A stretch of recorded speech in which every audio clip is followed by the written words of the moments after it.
All right, let's see what we can do here.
Okay, so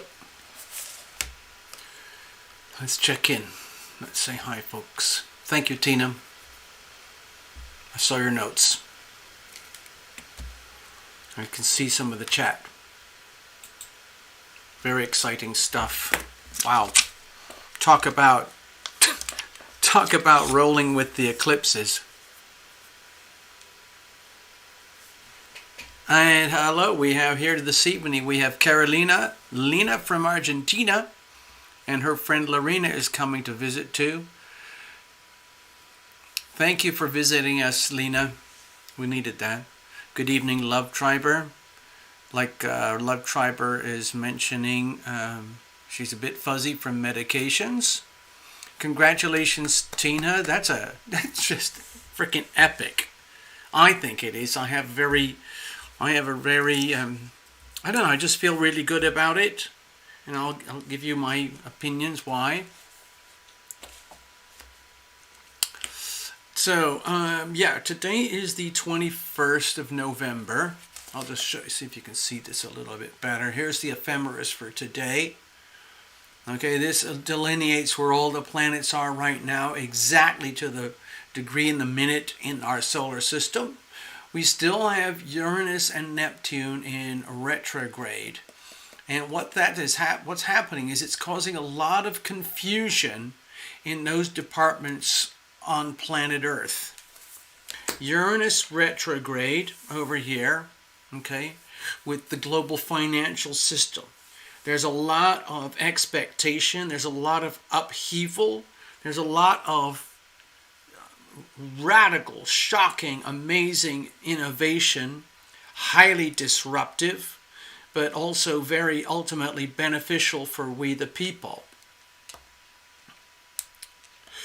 Neptune, okay, it's still retrograde. So it looks as though Neptune's going back this way. And so over the whole of 2021, as you know, on this channel, my personal opinion is that we have been witnessing a lot of, let's say, shadow behavior from the planets, particularly Pluto and Neptune.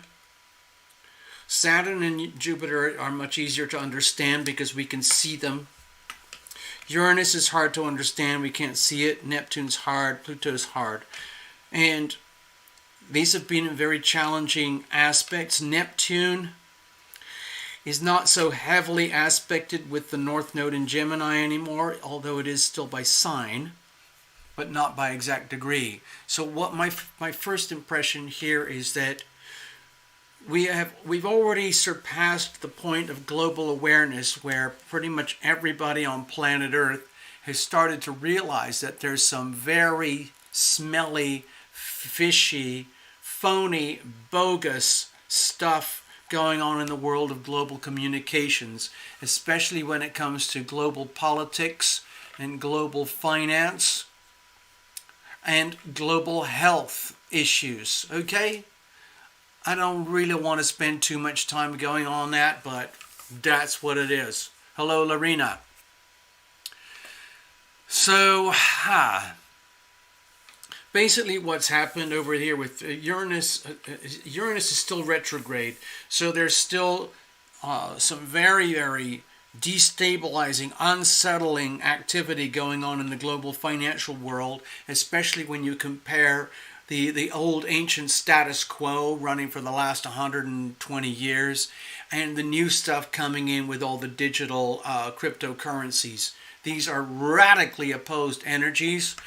The whole crypto world is all about freedom and liberation and sovereignty and purity, about money and wealth and finance. And the old structure over here, which is still very, very powerful, is all about maintaining the status quo and the fraud and the deception and the betrayal and the lies. All the theft through inflation and currency manipulation. It's still happening. So we've got this epic battle going on, but nobody can see it. It's happening in the global financial system. Fake money versus real money. Fake versus real. Fake versus real. And they are both pushing very, very, very hard. And ultimately, the good people will win.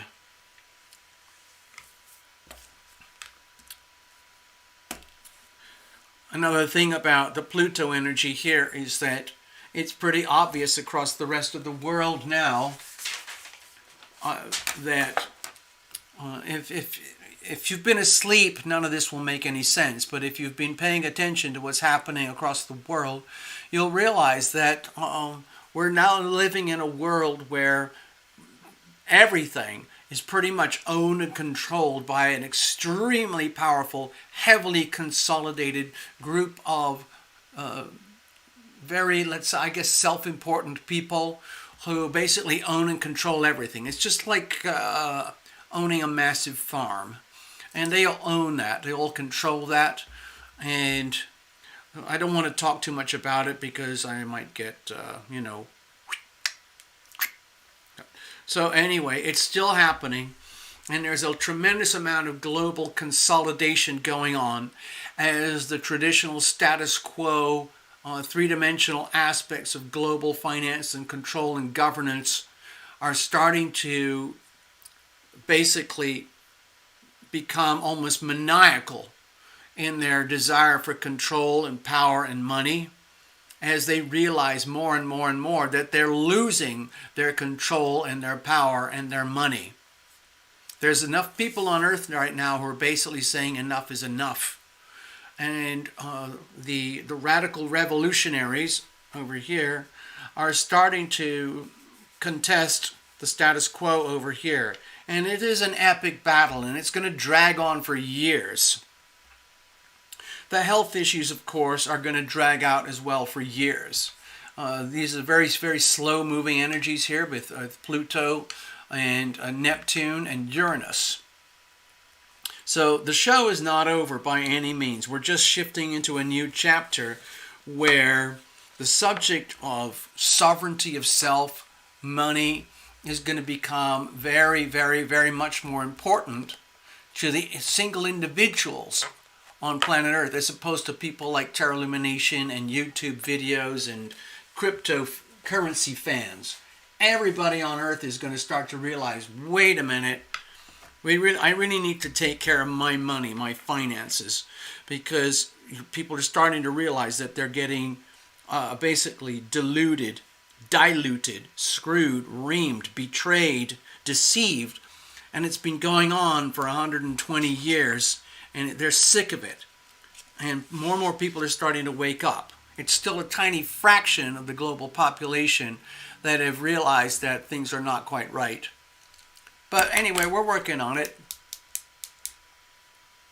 We still have a massive T-square here. Let's see if I can do this again. I did it the other day. We still have a massive T-square with the Taurus-Scorpio axis. It's all about money, money, money, money. Over here, hard squared with Jupiter in Aquarius. In other words, how is this going to work in a way that's really good for humanity?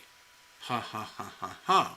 It's a tricky question. It's a tricky equation.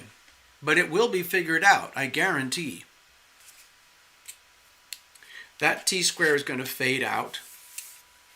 We also have a few, let's say, cusp events right now where we might feel a little bit wobbly as we're ending one, like, if you think of all of this as sacred geometry, just like a perpetual ticking clock, there's like a lot of different moving parts and different components.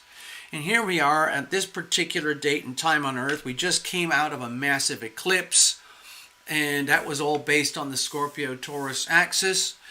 I don't know about you, but since the eclipse just passed, I have felt a tremendous sense of calm in that the big pressure for the last few weeks, the last few months leading up to that eclipse have now culminated, and it's just like a big wave washing on shore. The wave has gone,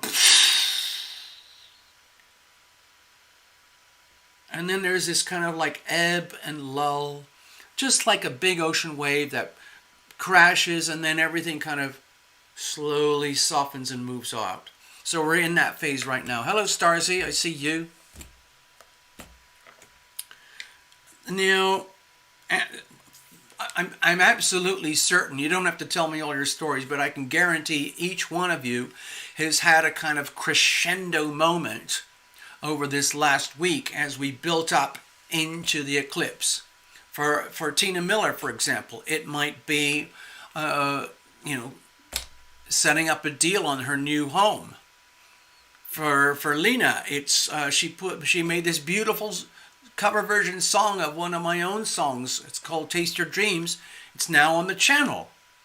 I put it everywhere. I don't know how to help anymore. I have a very tiny channel, and I wish it could be bigger, and I didn't have all the limitations, and I knew how to do this stuff better for the greater number of people. But anyway, congratulations, LINA. Thank you. I'm honored.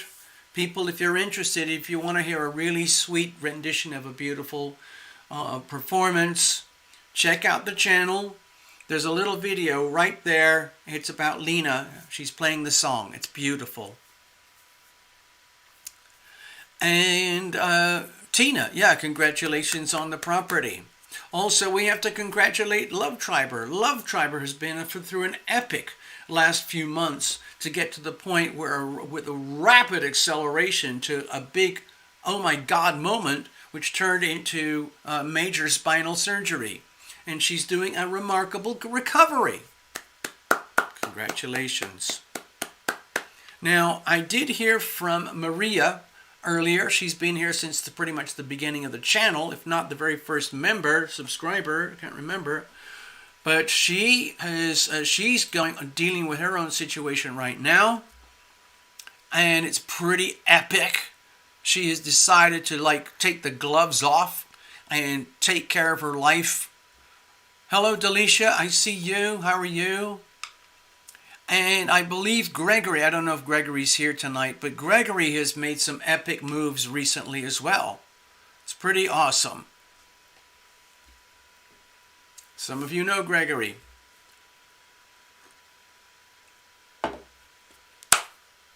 So I'm going to say congratulations to Gregory Ross too. Also, I don't see any Jeffrey Longoria here tonight, but Jeffrey's a pretty regular visitor. And apparently he just made some pretty epic strides forward in his career and business. So that's pretty awesome too. So it's kind of a culmination period. And now we're flipping over the cusp, okay? The moon is at 28, 29 degrees Gemini. It's going to head into Cancer in the next few hours. So we're basically at a cusp here. The sun is in Scorpio heading into Sagittarius, right on the cusp here. So these are cusp moments. There's no point in trying to, I would say, latch on to any specific expectations. The best thing I would suggest right now is to just surrender, open up, ask for life to come to you. What just happened and where are we going to go from here? You know? So it's kind of what I did with the title of the show tonight, readings. Of course, I might be able to do a couple of readings. But also I called it moving on and what now? Because things keep moving.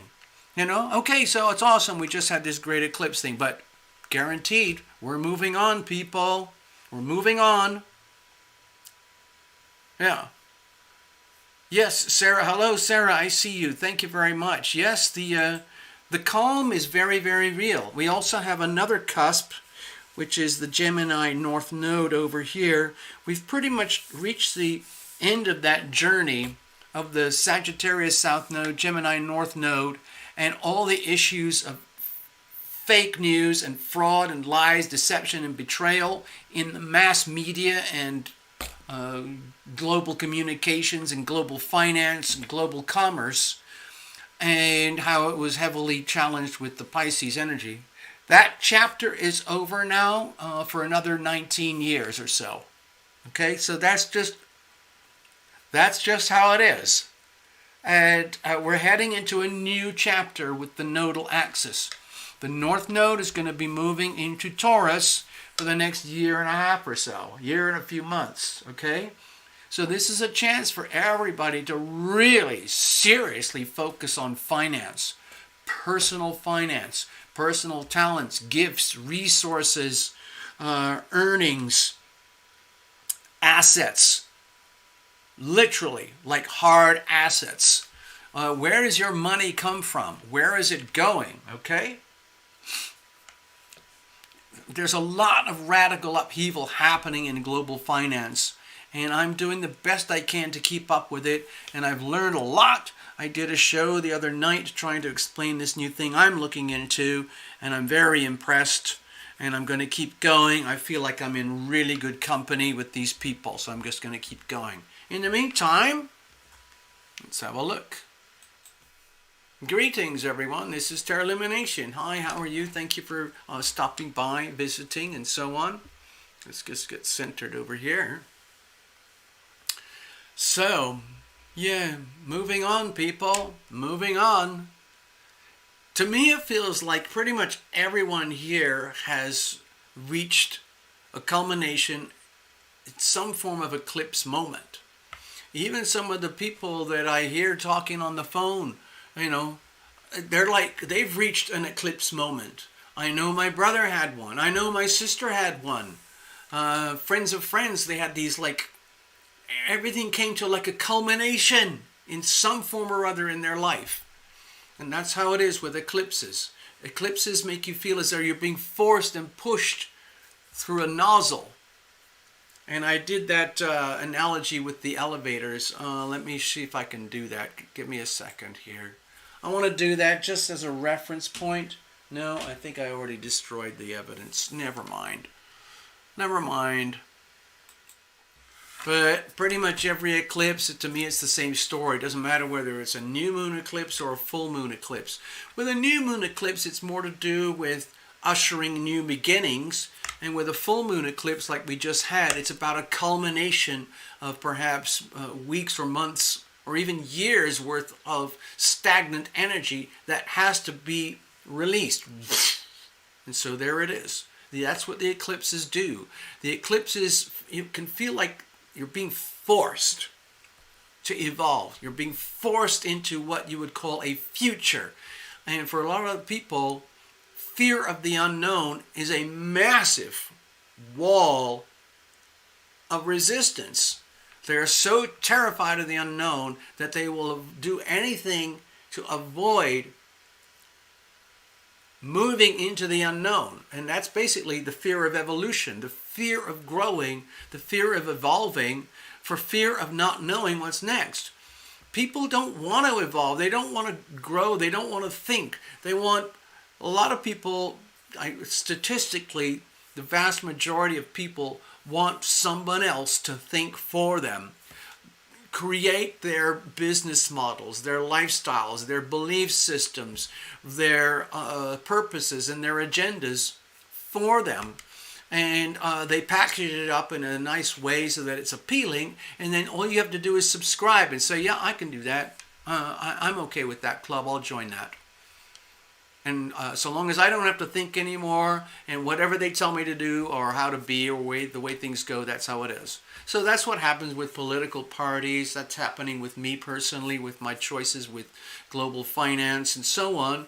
It's to do same thing with relationships. It's to do with everything. Fear of the unknown. But right now, fear of the unknown, it's like, I think of a lot of it is to do with the aspects to do with money, global finance. And so what does this mean for us individually? It's different for everybody, but when I looked at that eclipse, the Scorpio-Taurus axis, it's very much about money, but on a broader sense, assets, talents, gifts, resources, the Taurus energy, and other people's relationship with that. For example, in a very traditional way, let's say you're working age person and you're earning money and you're thinking, oh, I'm getting older and older. I want to provide for my future. I'm going to have a savings plan. I'm going to have certificates of deposit. I'm going to have my 401ks, IRAs, and retirement packages all sorted out. I'm going to have my pensions through all the government agencies and the people I work with. That's other people's money. It's basically you taking all your sweat equity, what you call your money, and putting it with someone or something else, trusting that they are going to do the best thing they can for you. To me, there's a bit of a problem there. Because it's not true. They don't really have your best interests at heart. Okay? They're much more interested in just getting a hold of your money. And then they go off and play with it. And if you want it back, good luck. Anyway, so that's where we are right now. And more people across planet Earth are starting to realize, man, God, we've been scammed for decades. Totally ripped off and scammed. We're being farmed. Okay? I figured it out years ago, and I'm still trying to figure out how to get out of it. It's very tricky, but luckily there are ways now, and we've talked about that before. We'll talk about it again. But anyway, thank you all for being here. Let me go back. Thank you for giving me a chance to rant about the sacred geometry as it is today, right now, with these cusps, okay? The moon, the sun, and the north node. Please just allow for a moment of pause, transition as we cross over the cusps in the next couple of days, and the energy will become more defined. right now, this is a really good time to just kind of chillax and just enjoy hanging out with each other. Understand that if you're here and alive at all and functional today, and you got through the eclipses, you're a freaking hero. You are evolving. It's the same for me too. I mean, I'm giving myself pats on the back for having survived and got through all this stuff. I'm just going to share my own stories, you know. Anyway, let's have a look. So right now at this moment, we're going to do a reading for Tina. And this is all about moving on and what now. I can do a couple more. I do have, if there is, who's here tonight that I got? Melanie McCall, I still owe you a mini reading. Gregory, I don't think he's here right now. I still owe him a little mini reading. And Robin, I still owe Robin a mini reading. Now, I have a feeling, I think I saw Robin here in the chat. Yeah, there she is. Okay, Robin, I see you, so I'm going to put you in here because I owe you a little mini reading. All right? So, there we go. Cheers, everybody.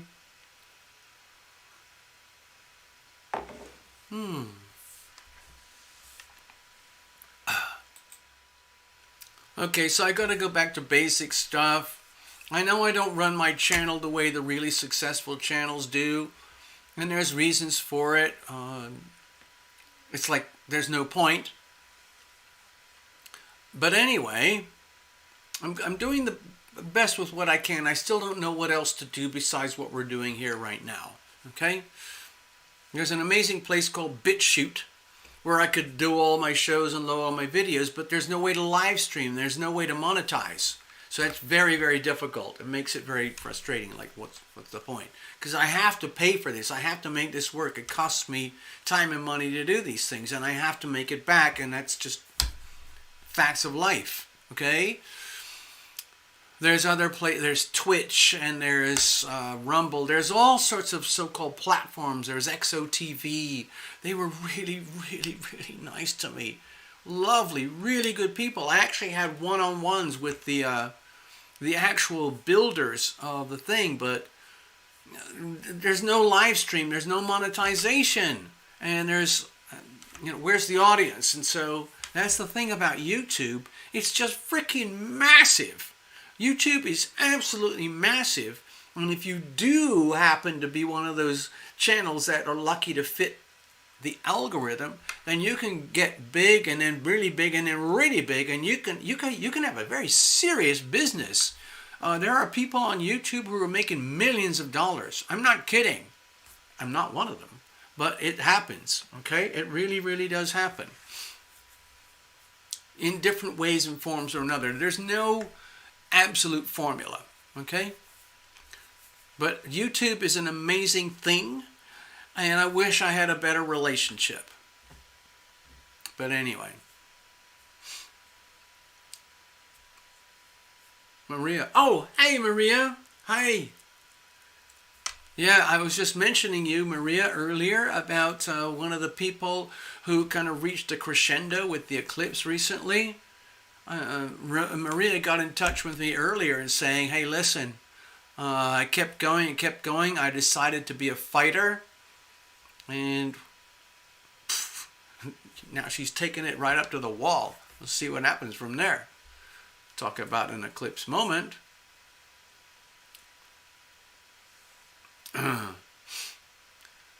Okay, so Love Triber's talking about how she's going to reconfigure her new life. Because after spinal surgery, major spinal surgery, you really have to look at your whole life from a completely new perspective, a new lens, a new way to conduct yourself through life. Remember, Saturn is in Aquarius, and for some people that's very tough. And Saturn in Aquarius, especially if you have strong Aquarian themes in your chart, it's under tremendous pressure from the Scorpio-Taurus eclipse axis. And so it's perfectly fitting. I love to blame the planets for everything, good and not so good. That's the beauty of it. And for Love Triber, it was out of a life of hell and crippling suicidal pain into a new life where, oh my God, there is hope. Remember, Saturn is related to our physical infrastructure, like the bones, our skeleton. The things are the solid bits inside of us that keep us together and hold up. The rest of this is just sort of goopy, flabby stuff, and it's all connected together with connective tissue. But the framework is the chassis, which is our skeleton. And one of the most important pivotal points in the whole skeleton, in the whole chassis, is the lower spine. And that's where Love Triber had her issue, and that's where everything culminated, for better or worse, and now it's coming up for the better. Saturn. Bones. There you go. Hey, thank you. I see your notes there, Lina. I'm too cool, man. Yeah, man, I'm just too cool. I'm too cool for the algorithm, baby. Yeah.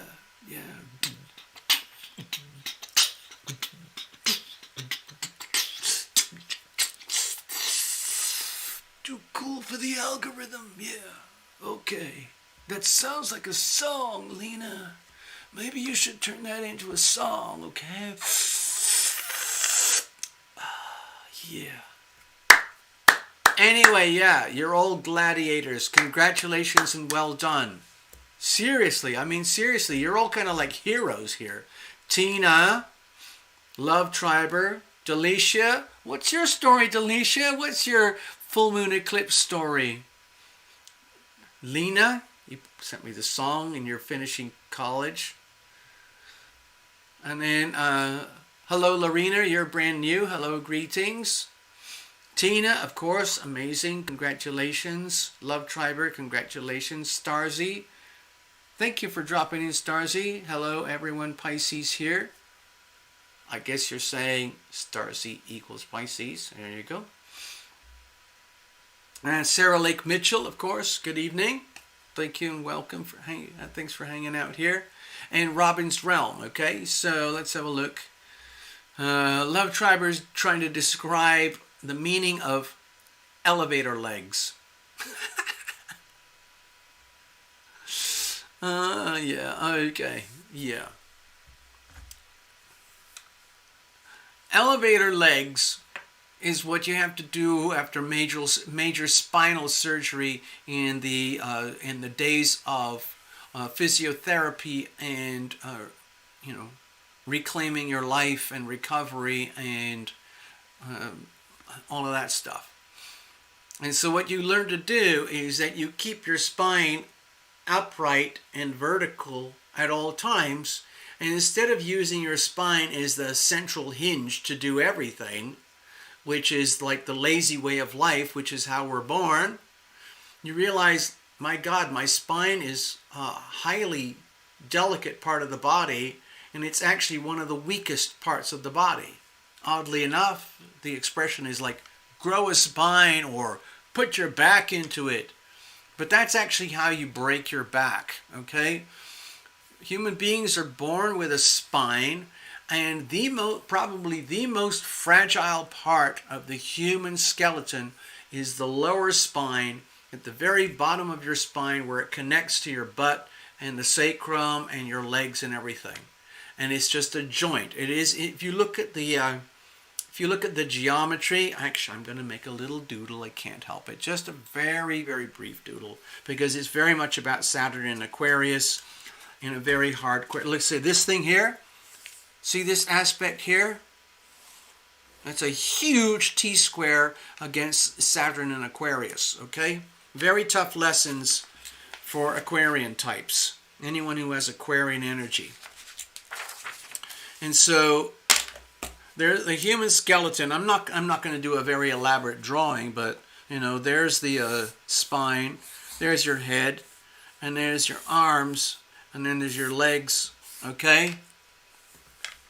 One of the weakest parts of the whole of the human skeleton is right here. Sadly, And what tends to happen is that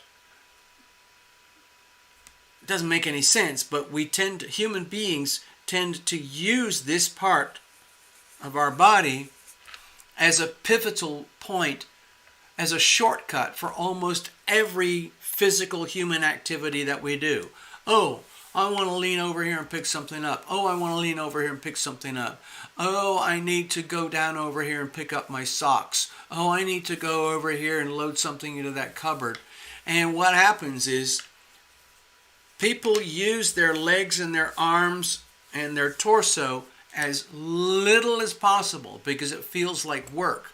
And instead, they push all the movement and activity to the lower spine because it's so convenient, because almost every physical human movement and activity pivots around the lower spine.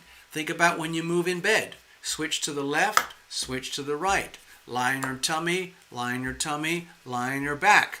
Either way, this joint here is heavily impacted.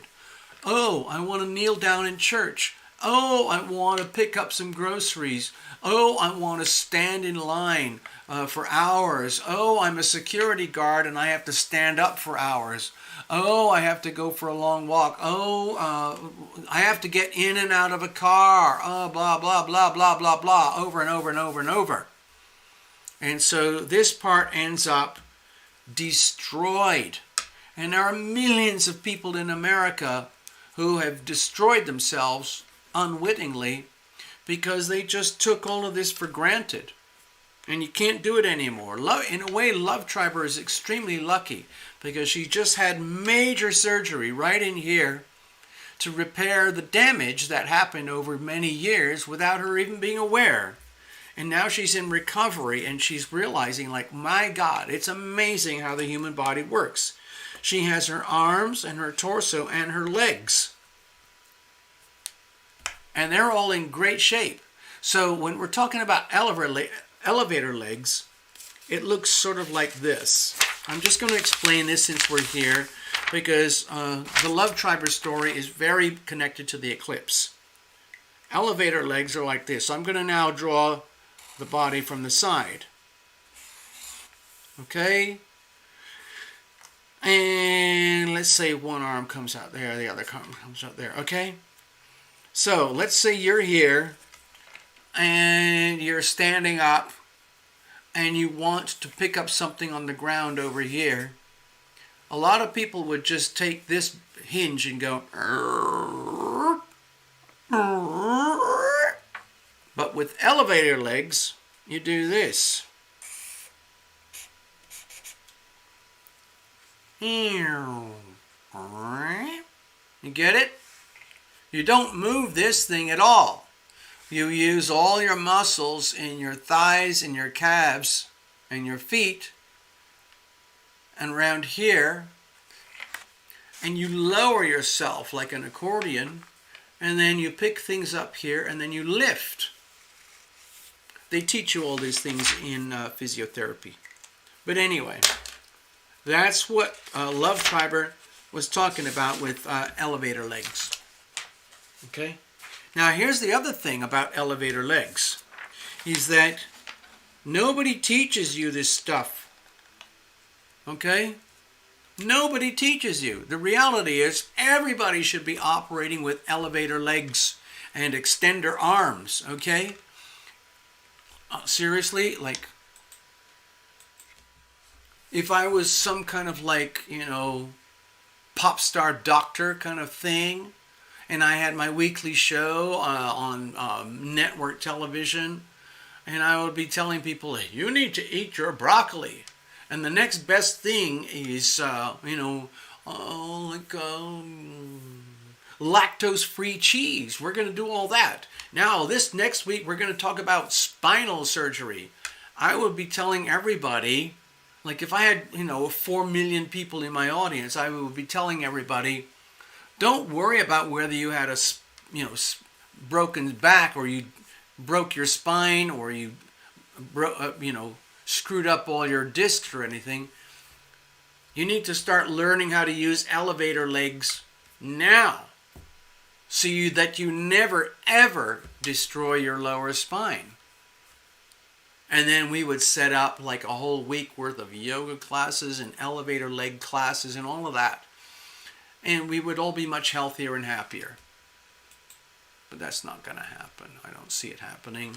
I no one has called me up or booked me for one of those shows, so I don't see it happening right now. Anyway, so there we are. So right now we've got two readings lined up. Tina Miller and Robin's Realm. I can probably handle one or two more, and that's probably about it. I'm going to put this over to the side. We'll check in with Tina now. Hi, Tina. So, unless you've got a very specific issue in mind, Tina, I'm just going to read blind. We've worked together before, so we know there's a storyline. If people are unaware, Tina is very pissed off with, recent lifestyle package deal that was happening over here in the Houston area, and decided, you know what, this show is over. You did everything you can. You're a very loving, compassionate, literally like a compassion junkie by default. Other people might recognize you because you have Ava, the what they call a search and rescue dog.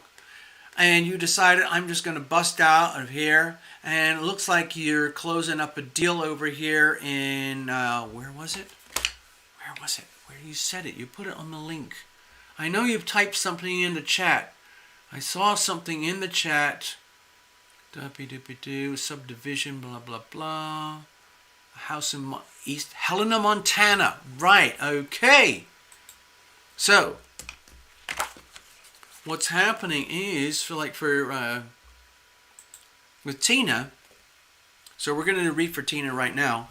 Tina is, she's put in an offer in Helena, Montana. Now, Helena is right here. Okay? Talk about a leap of faith. Talk about a massive, culmination of eclipse energy. Going from here to here. That is a huge leap. Frankly, honestly, Tina, I'm kind of envious because it's like you are right on the absolute front line, cutting edge of spiritual evolution, because you stay so tightly in the flow and you move fearlessly because, what the hell did you know about all this stuff before a few months ago? And yet here you are.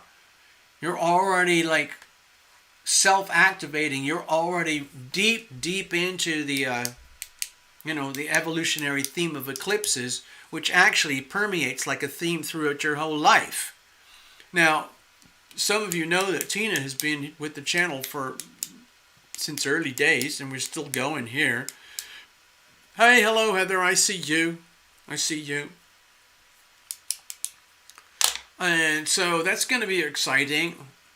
I remember we were talking about Montana. I mean, I've never actually been to Montana, but frankly, it looks absolutely gorgeous. One of the things that appeals to me is that it's extremely low population, and it's just saturated with mountains and rivers and big sky. This is big sky country over here. This is it, people. Let me see if the map will show. Yeah, look. There's Helena. Right there. I think Helena is the capital, so it's probably got a kind of a cultural edge over other parts of Montana. Anyway, Tina, if you're okay with it, I'm just going to go wild here. Go rogue. We're going to go rogue. And let's see, do this over here. Yeah. And let's have a look.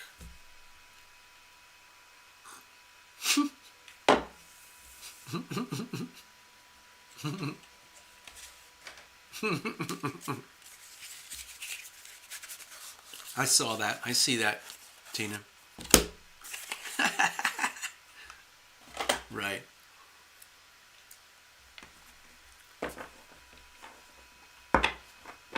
funny actually, Tina, you mentioned that like personal trainer. It sounds like physical, physical training and stuff like. Um, uh, I've had a lot of like near-death things in my life, and I'm still here to tell the tale. I've had a lot of really, really bad accidents, like car crashes, motorcycle crashes. I've been assaulted, I don't know how many times, taken down to the ground by criminals and thugs and totally random, disgusting stuff, and even worse things than that. But I have almost no scars to show. I used to have scars on my arms here from motorcycle crashes. I used to have a scar on my spine from the spinal surgery and things like that, but otherwise you'd never know. And a few years ago, some of you know, I had major cancer. I was stage 4 cancer, metastatic, and now it's like, so what? It's gone. So in some kind of weird way, I feel very lucky to be alive at this time, this chapter in human history, because if I was 30, 40 years older, I'd be dead. Well, I'd be dead anyway. But, I'd be dead because the healthcare and the systems didn't exist. But I've been the beneficiary of some amazingly gifted medical care. It's mind-boggling that I can keep going at all. You'd never know that I had some of the hideous diseases that I've had unless I told you. No one knows. And what's the point in I'm talking about it now, but really it's just like, it's history, I've already figured out how to live my life using elevator legs and so on, and how to operate, with different, other different immune issues and blah, blah, blah. But I'm not dead yet, and who knows, I could be around for decades. And so it's not like I'm like super fit. Honestly, physically, I'm really kind of flimsy and fragile, brittle, flimsy, fragile, brittle. I know, like if I say that as a fact, I am this, I am that, then it's like I'm condemning myself. I'm just about okay for how things are. And I have helped people out before when it comes to personal training, but not in the way that you would think. It's more personal training like with these yoga and self-healing modalities, which are extremely powerful. I haven't done that for a long time. I haven't shared any of my healing stuff for a long time because it was just overwhelming. And I realized I need to heal myself. And that's about all I can do anymore. And so, I'm still here to tell the tale. And I'm going to keep going as much as I can. I think one of the reasons I connect with Tina is because I'm a bit of a helper junkie. I get off on it, And I know from past lives I was one of those people. I know I have been around in many, hundreds of past lives where I operated as a compassion junkie. I just couldn't help it. I just always felt like I'm bulletproof. It doesn't matter how evil things are out there. It doesn't matter whether it's communists or radical fascists or not, whatever it is. It doesn't matter. People still have to live. And I tended to just, I don't know. I know for a fact in my probably second or first past life, I was very much on the front lines of the military, dealing with, combat soldiers in the front lines who were either dying or dead or mutilated, and they need emergency triage. And to me, it was like, yeah, bring it on. Like, literally, I know for a fact that I could walk into a battlefield and bullets are flying, everything, shrapnel, smoke, dust, and flames, explosions, bombs. I'm bulletproof. I am bulletproof. And I would go in there, I would drag out bodies, I would drag out mutilated bodies, dead bodies, living bodies. And if you can't help them, you can't help them. Sometimes Sometimes they do like morphine shot mercy killings. Some of the soldiers, they can't actually fix you. So the best thing they can do is a mercy killing. So they do that, okay? But otherwise, if they can help, they will help. Anyway, if you want to get into that vibe of energy, read the book, The Road Less Traveled by M. Scott Peck, okay? I relate with that. Military surgeons, military doctors, frontline medics. I relate to that. That's why I kind of relate with Tina. Anyway, I'm not that in this lifetime, but I was in other lifetimes, so that I feel that connection with Tina anyway. All right, so let's get on. Let's do Tina's reading. So, all right, Tina, let's have a look. Because you are literally right on the cusps. I talked about that in the preamble to the readings.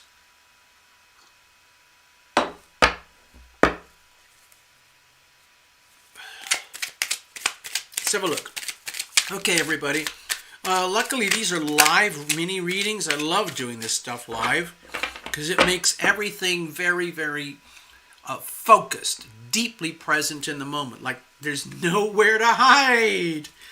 There's nowhere to hide when you're doing these readings live,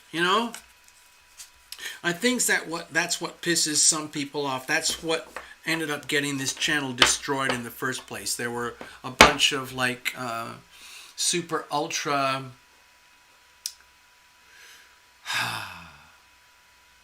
conservative, anti-spiritualist people out there who thought I was some kind of like work of the devil, instrument of the devil. And when that happened, the channel was condemned, and ever since that day, we've been living with the condemnation of channel. So there you go. But anyway, I'm still alive. I'm still here. I'm not dead yet. All right, Tina, what kind of messages, first of all, let's bless this. Bless this deck, okay? Bless every single card. I think it's 78 cards in a deck. I can't remember. Bless every single one. Bless all the cameras and the lighting and the softwares. So like I got five or six multiple softwares running simultaneously just to do this tiny show. And that's okay. My computer is handling it. The reason this computer is handling it better tonight is because it's much colder now here in Las Vegas. And that helps the chips to work better. There you go. Who knew? All right, so what kind of messages do we have here for Tina tonight that are not otherwise available? Let's put it that way. Oops, I dropped a card. Oops, I don't care about that. I do not factor that into the readings. Okay. I like to shuffle right up to the last second in real time, even though the cards were well shuffled before they went back into the box at the end of the last show or reading. This way you get a pristine deck with a pristine shuffle and a pristine reading. There you go. All right, Tina, here it is. Here we are. Let's have a look. Oh, yeah, dances. Oh, I just saw a note. Heather Mocha. It's hard to get a live reading when it's a private matter. Seriously, Heather, I totally get it. I totally get it. Don't worry about it. By the way, if anyone does need a private reading and it's a little bit too sensitive to do in a public situation, I do affordable readings in private. Okay, I'll just do the little click. Hold on there, Tina. I'll just show everybody. What you do is you go over to tarotlumination.com and you can go to a place that says readings. There's a link at the top that says readings. You click that. It takes you to where you can book a reading. All right? So there you go. In case anyone's interested.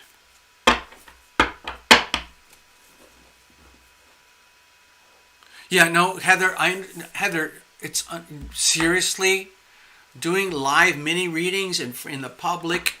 It's not for everybody. Really, it's not.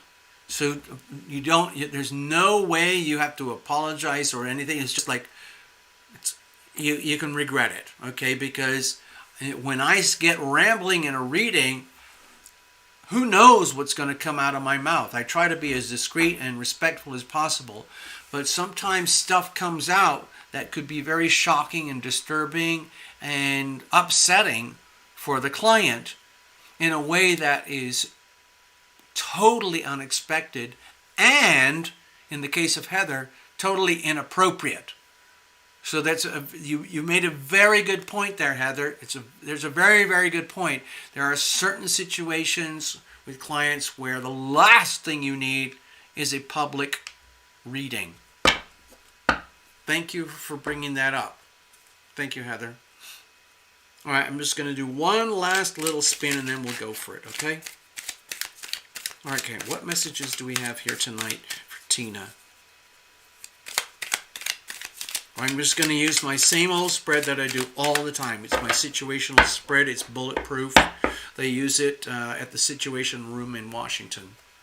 As you know, some of you know I have a direct feed. Here we go. I'm just going to cut it up. Very clean, very pure. No. Okay, got it. I got it. No worries.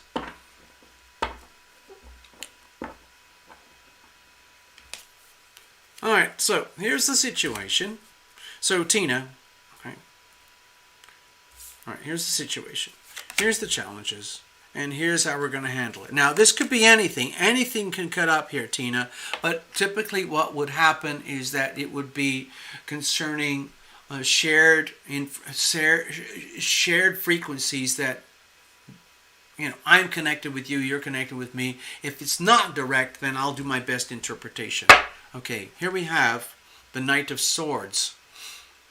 So to me, my very, very first impression of the energy here is that, Tina, it's about freaking time. This is like a seriously go for it moment.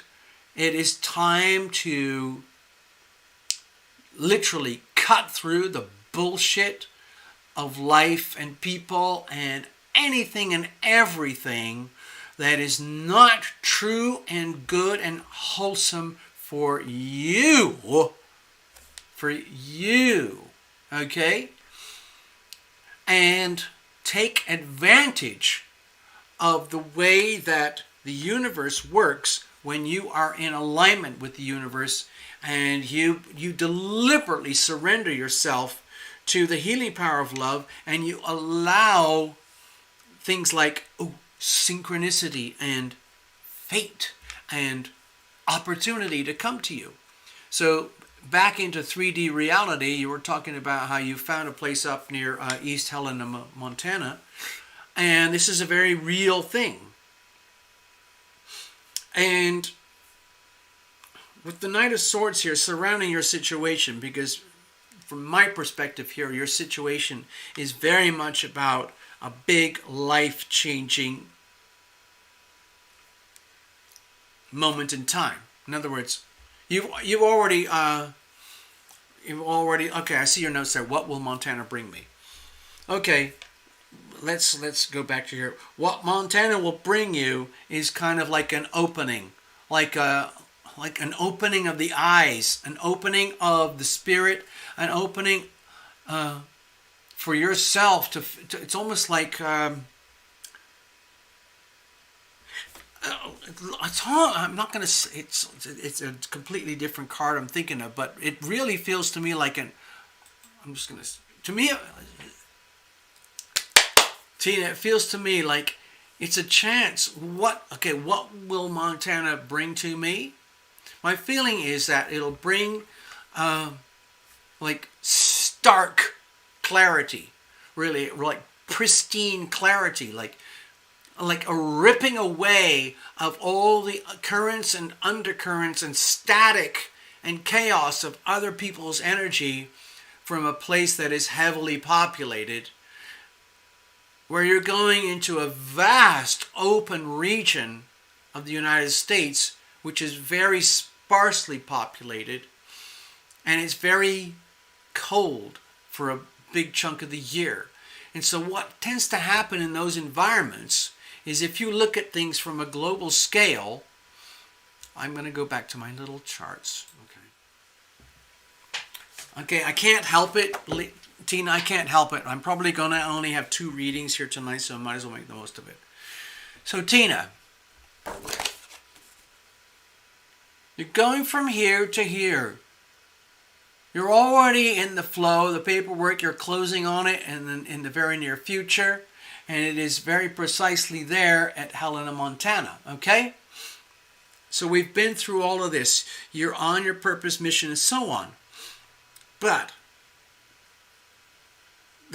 I can hardly imagine a greater difference between 2 environments than Houston, Texas, and Helena, Montana. What happens up there, it gets really freaking cold, okay? It gets so cold that the water freezes for a big chunk of the year, and it freezes so much that the air becomes very crystal clear and extremely dry. And it becomes almost like a shock effect on the physiology. And it's what happens, it's the same physiology as what happens up here with the Vikings, okay? Finland, Sweden, Norway, Iceland, and the north of Scotland, Lithuania.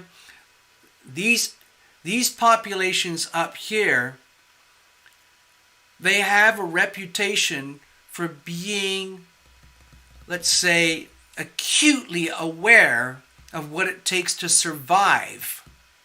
Okay? You cannot afford to be sloppy or default to mediocre or default birth settings of your evolution. You have to evolve. You have to figure out ways to survive, simply to survive. And if you look at the latitude, okay, Montana is over here. It's like middle and northern Europe. But in the United States, this part of the United States is the equivalent of this part of Europe in terms of cold and temperatures in winter. And what that does is that it fosters an extremely, compressing energy to focus the brain, the body, the mind, and the heart and soul about survival and the gift of life, the beauty of life.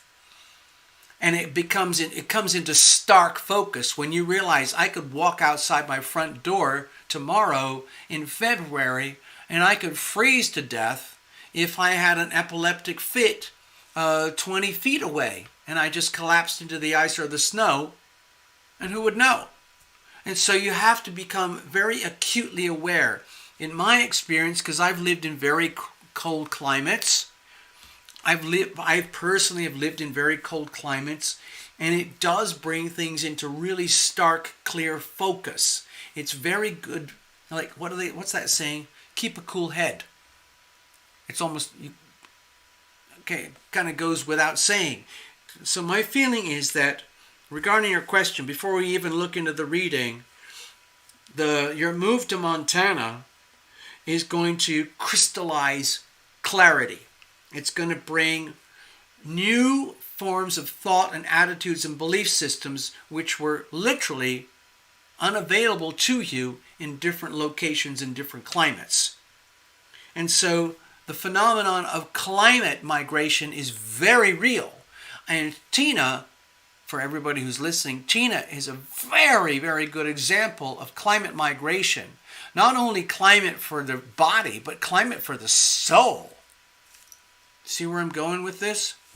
Let's have a look at the situation itself. Moving on. Seriously.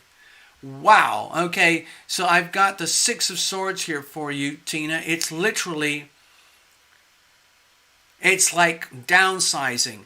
It's like this is beautiful. This is just literally it's time for you to jettison everything, anyone that is no longer 100% acutely relevant to you in your life in the future going forward. The only thing that really counts for you right now going forward is the absolute bare essentials that you know that you absolutely need for you and your nearest and dearest in the tightest way, which in your situation is probably Ava and the dogs. That's it. Nothing and no one else matters anymore. Well, what really, really counts, what I'm seeing already very, very starkly from this reading, is what counts is that you get a chance to live for you, and it's like you can. It's time for you to live in a state of deep, deep, deep inner peace by choice.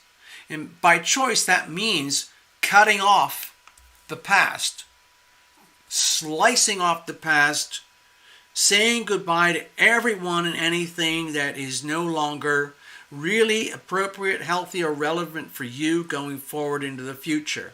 Now, of course, with an energy like that, you might feel guilty.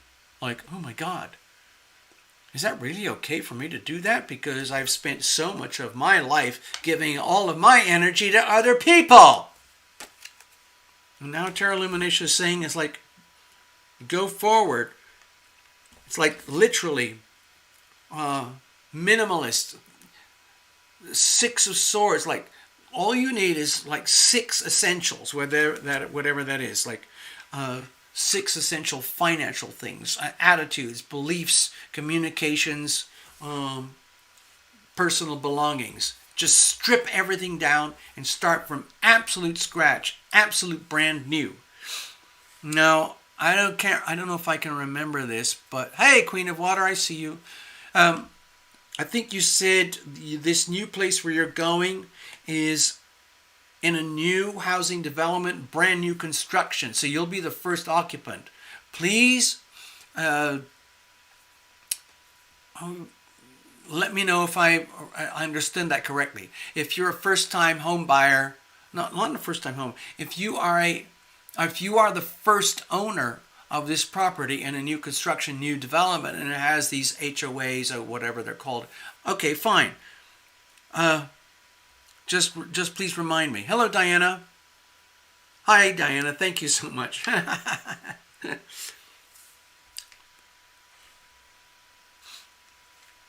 Okay, so what's the problem here? Let's have a look. What are the challenges?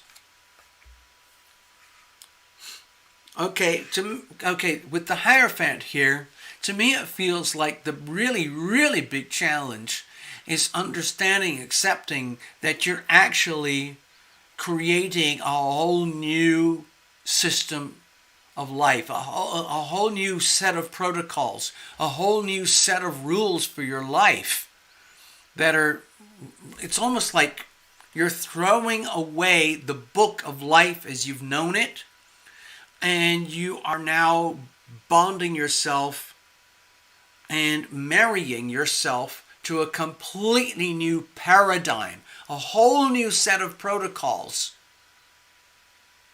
To me, this looks like an utterly life-changing experience, okay?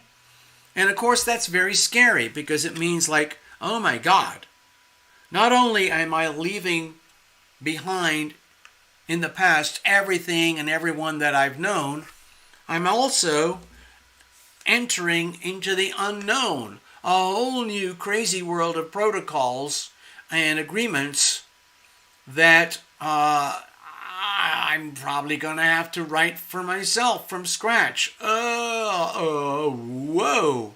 But that's also extremely exciting. It's almost like the energy of like excitement and fear at the same time. You know what that's like. Like, oh my God, I'm going to do this scary new thing. You know deep down it's very good for you, but it's also very scary, right? So that's what we're talking about. Okay, so Tina, you're not the first person in that house.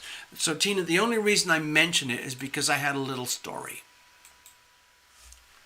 Many years ago, I was in a situation where I was lucky to buy a new house with my sweetheart, my partner at the time. And it was literally a whole new start for a whole new life. In the end, it was very tragic. It turned out really badly. The house is still there, of course, it's gorgeous, but me and my sweetheart at the time. But the whole idea of, I mean, I'm taking it to the extreme because it was literally a brand new build in a brand new little beautiful rural, very small housing development in England where I lived at the time. And so, you know, there was a point in time where we saw the bricks being laid and the roof being put on and the paint and everything, and then they you know, smooth out the driveway and they put on the little grass and everything, so it's cute and beautiful.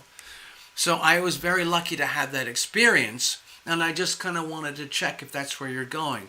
But it still sounds like you're a very early adopter, as they say, in a relatively new housing situation. If you're not the first, then you must be still pretty early on. Seriously, because Montana is very sparsely populated. But anyway, let me go back. It is a new house. Okay, let's put it that way. Thank you, Tina. So it is a new build, okay? And so, yeah, this is a really good opportunity for like completely raw, like start from scratch. It's time you can totally put down your own energy, like completely lay down your own protocols, completely remap your life. And yes, it's true, houses do carry energy. You know, that's part of the Taurus thing, okay? So, as scary as it is, it's also very exciting. It's literally like, oh my God, holy shit, I'm gonna have to completely rewrite the script of my life. And that literally also means I'm going to have to throw away all the scripts and all the screenplays and all the episodic adventures of my previous life, because you've already lived all that. It's basically history. You are moving on. You are doing a classic, major eclipse spiritual evolution here. It might be terrifying, but it's also very exciting. How are you going to deal with this going forward? Let's have a look. Okay, don't be scared. 5 of Pentacles, okay? So, what I'm sensing with the 5 of Pentacles is that okay, so Tina, if you are the first one in the house, that's a huge deal, okay? And it might feel very scary. Okay, I'm linking this with this. It might feel very, very... God, I feel like I'm scaring you, but I'm not trying to scare you. But what I'm trying to say here with the 5 of Pentacles is that you're making a huge move, okay? And you're going into the unknown. You're rewriting the script of your life, starting from scratch again. Unlike myself, you're not dead yet. There's history yet to be made, okay? So everything else is over. You're starting again. Think of my elevator analogies with the eclipse. We've talked about those before. Okay, so with the 5 of Pentacles, what I'm sensing here is that almost from the moment you move in, you have to understand and accept that you might feel as though there's like, it's just me. Because if you're used to being saturated with other people's energy, for better or worse, this person's illness, this person's drama, this person's chaos, this person's demands, where you are used to living a life where you are heavily bombarded with other people's demands and expectations,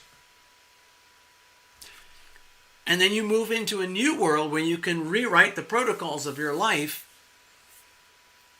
you have to understand that you might feel like you've been stripped away of all the things that made you feel full and rich. But you also have to understand that sense of feeling full and rich might have ultimately been not in your best interests. And so you go forward understanding, like, in this new place, this new world, with the 5 of Pentacles, you're going to have a chance to, like, for example, let's say you can afford to, you can just go out for a long walk. It could be a Wednesday morning, a Friday evening, a Saturday afternoon. And there's no compulsion like, oh my God, I got to get to so-and-so. Their life is falling apart right now. I have to get there now, or otherwise they're going to die. You don't have to do that anymore. Oh, their misery, they're like, blah. You don't have to do that anymore. And so it's like you've built, it's almost like whether you like it or know it or not, you've built yourself a platform to freedom. And then you're going to end up dealing with the very dizzy effect of like, what does freedom feel like at the early stages? So at the early stages of freedom, you might feel like, oh my God, what did I leave behind? There's all that connectivity. Because people who are very compassionate, to the point of being compassionate junkies, it's a very fulfilling energy. But if you take it to the extreme, it's very depleting. So if you get to a point of stability, like with the Five of Pentacles, all that abundance is still there. But you might be looking at your life and your world like, oh my God, I can see back now. Look at the retrogrades. I don't know what's going to happen long term. I don't know if this is associated with retrograde planets. But for right now, we still have Uranus and Neptune retrograde. So let's say life moves forward and you are setting up this new life in Helena, Montana. To me, it feels like it's going to be a chance for you to, let's say, have a look at your life and understand what happened in the past in terms of how the relationship dynamics. When you look at the Five of Pentacles, it's very much about how your state of wealth and abundance is highly contingent upon your relationship dynamics. So when you're building relationship dynamics with people who are suffering or going down or going under, it translates into depletion. And then you start to realize, oh my God, going forward, I can see how I am depleted, or I have depleted myself, or I ended up depleted because of my relationship dynamics, which were operating on very, like, say, automatic default settings. And with the Hierophant, you don't have to do that anymore. You can give yourself guilt-free permission to prioritize yourself for only what works for you, so that you have peace and tranquility with only the things, the thoughts, the beliefs, the people, the characters that work for you in your life, in your new world. Okay? Perhaps you and Ava. Perhaps all you need is you and Ava and the dogs, fresh air, transportation, big sky, freedom, and nobody bugging you.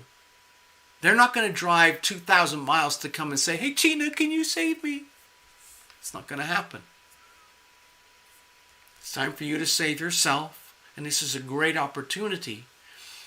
But it's, I think, with the Five of Pentacles, it's very much like a really good opportunity to learn on the spiritual evolution, how you came to this point in life, and how you are now you're going to have this peace.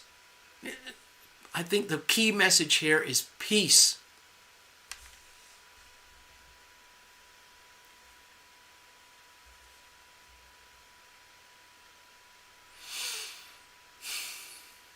It's going to be interesting to see how this story develops. Thank you, Tina. All right, let's put that away. Thanks, Tina. Next up, we have Robin. Robin, I owe you a little mini reading.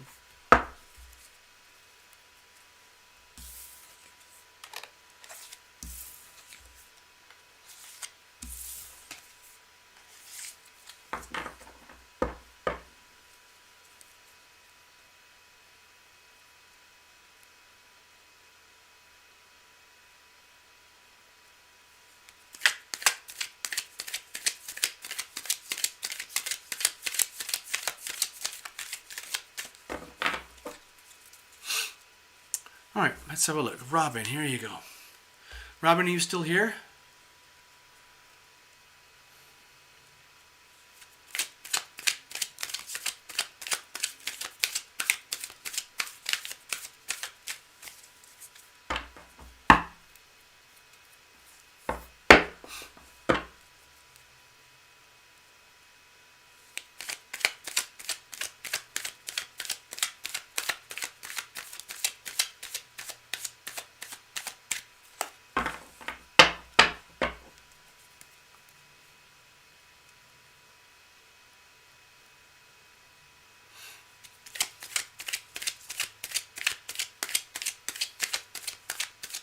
Hey Robin, where are you?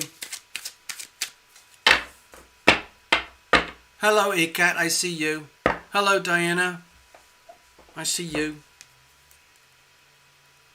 Yay Robin, okay, you're going to get a little mini reading. And it's in public.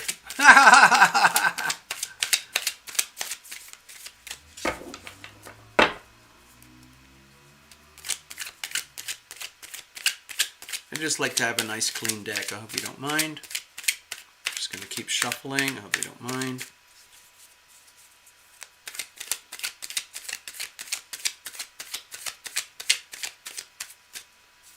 All right. Now, Robin, I think you're up in the Dallas area. Is that correct? Cheers, everyone. Last little dribble of the good stuff.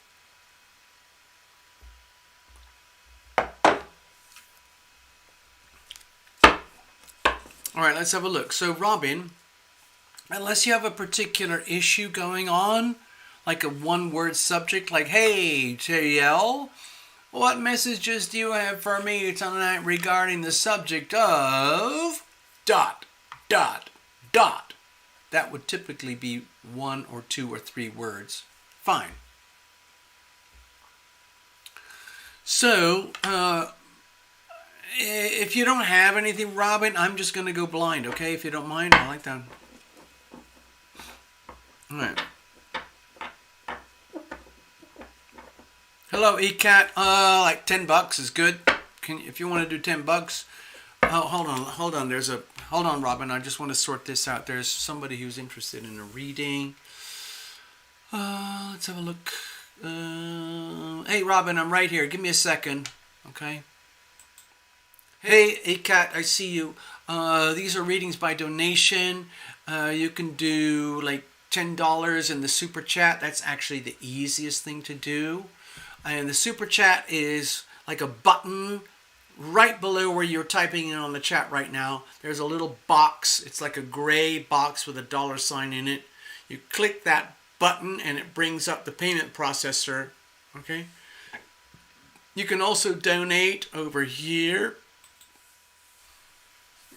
If you have your own personal private PayPal account, you can just send money to Tarot Lumination over here at the email address alittlebookabout@yahoo.com. That's the Tarot Lumination email, alittlebookabout@yahoo.com.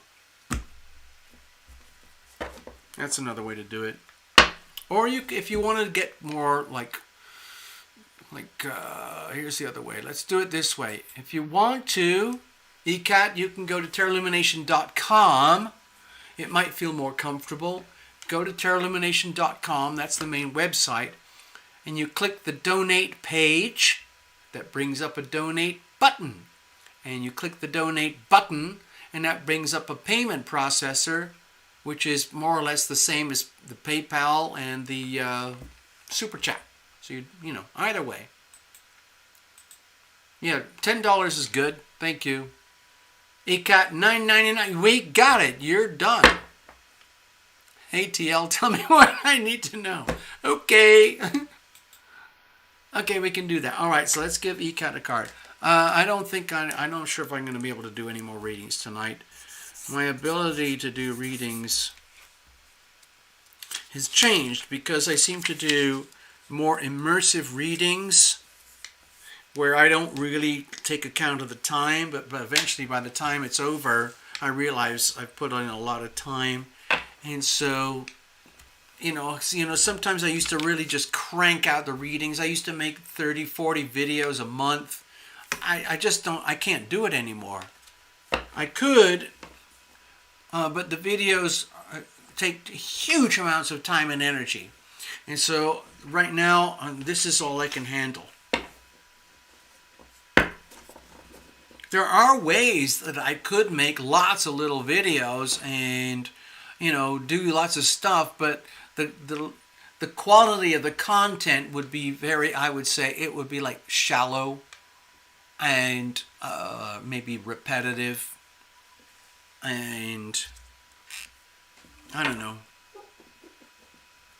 Just, anyway, never mind. Okay.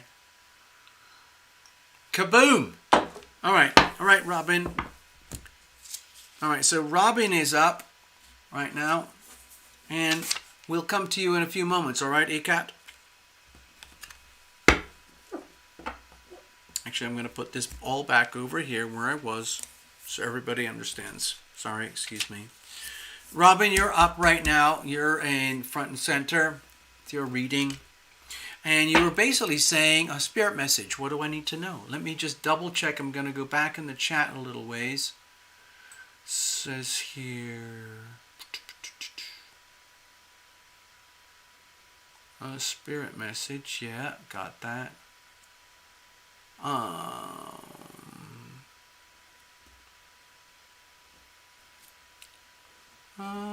Where do you? I thought you said something.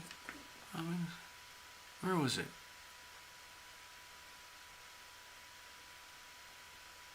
All right. Anyway, I'm just gonna, what's the message? We're gonna deliver the message. Okay, here we go.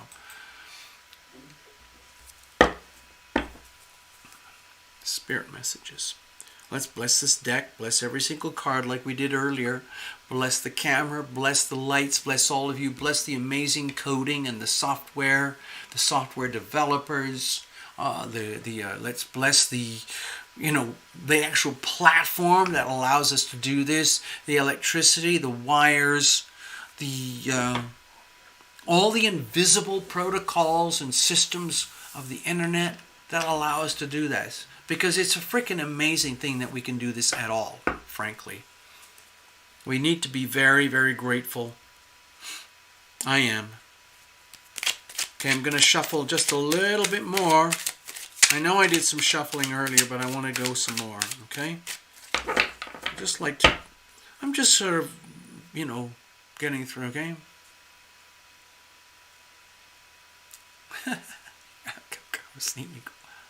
I see that.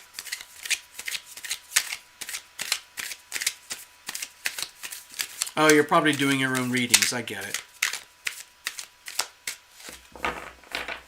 Oh, are you supplementing your readings with your own reading? Eagles are very solitary creatures. They fly very high. They are hyper aware, hyper observant, and they don't kill unless they need to for food and survival. And they are very defensive and very protective of their loved ones. And they keep it really, really, really simple.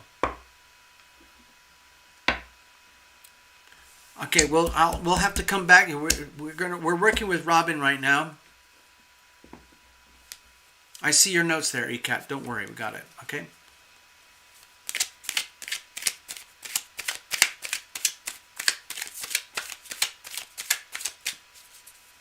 All right, let's have a look here. Yeah, it's a public reading.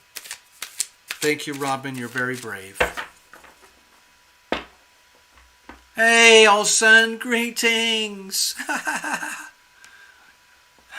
Your phone died. Oh, how funny. All right, here we go. All right, Robin, here we go. Just a very clean, even split. Okay. What are the messages that we have here for Robin tonight? We ask for the healing power of love, to fill our bodies from up above. We ask for the healing power of love to fill our minds from up above. We ask for the healing power of love to fill our hearts from up above. We ask for the healing power of love to fill our souls from up above. So it is spoken, so it is done. What is it we need to know? We ask for the healing power of love. It's very simple. Here's the situation. Here's the challenges. Here's how we're going to handle it. Let's have a look.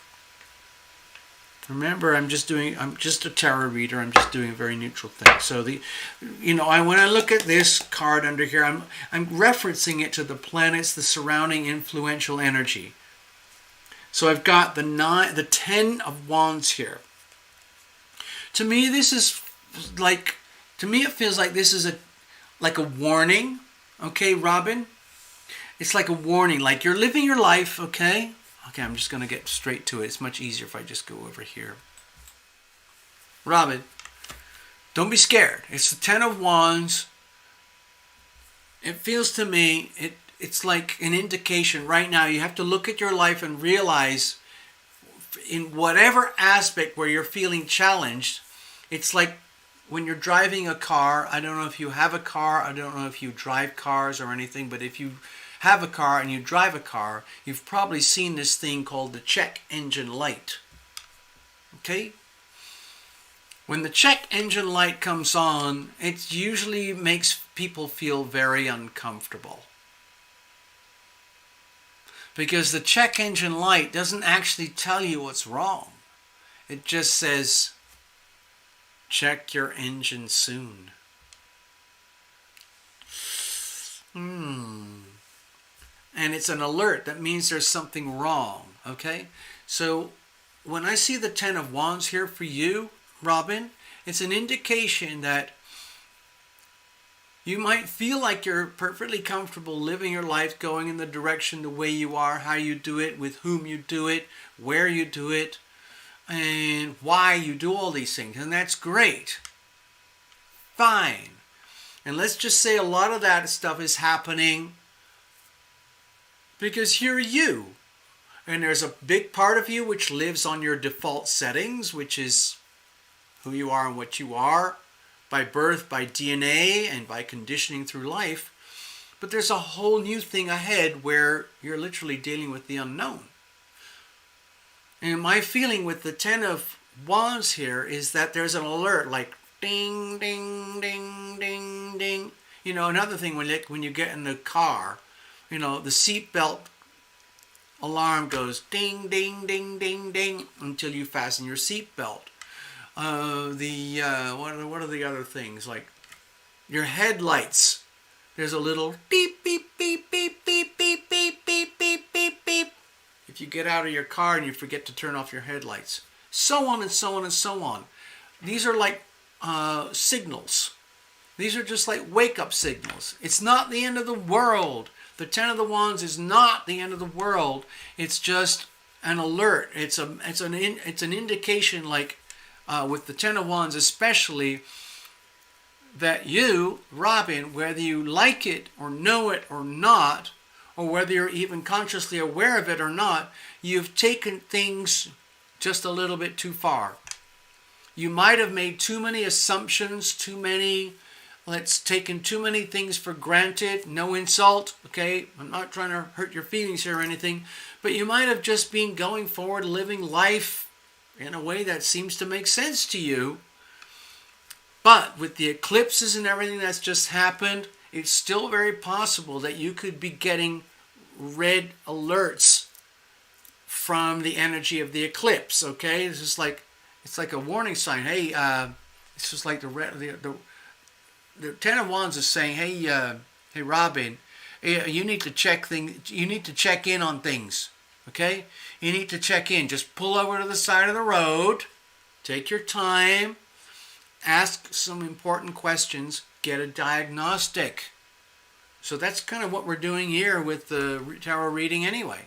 So you're very brave. You're very courageous. Let's go back to your reading itself.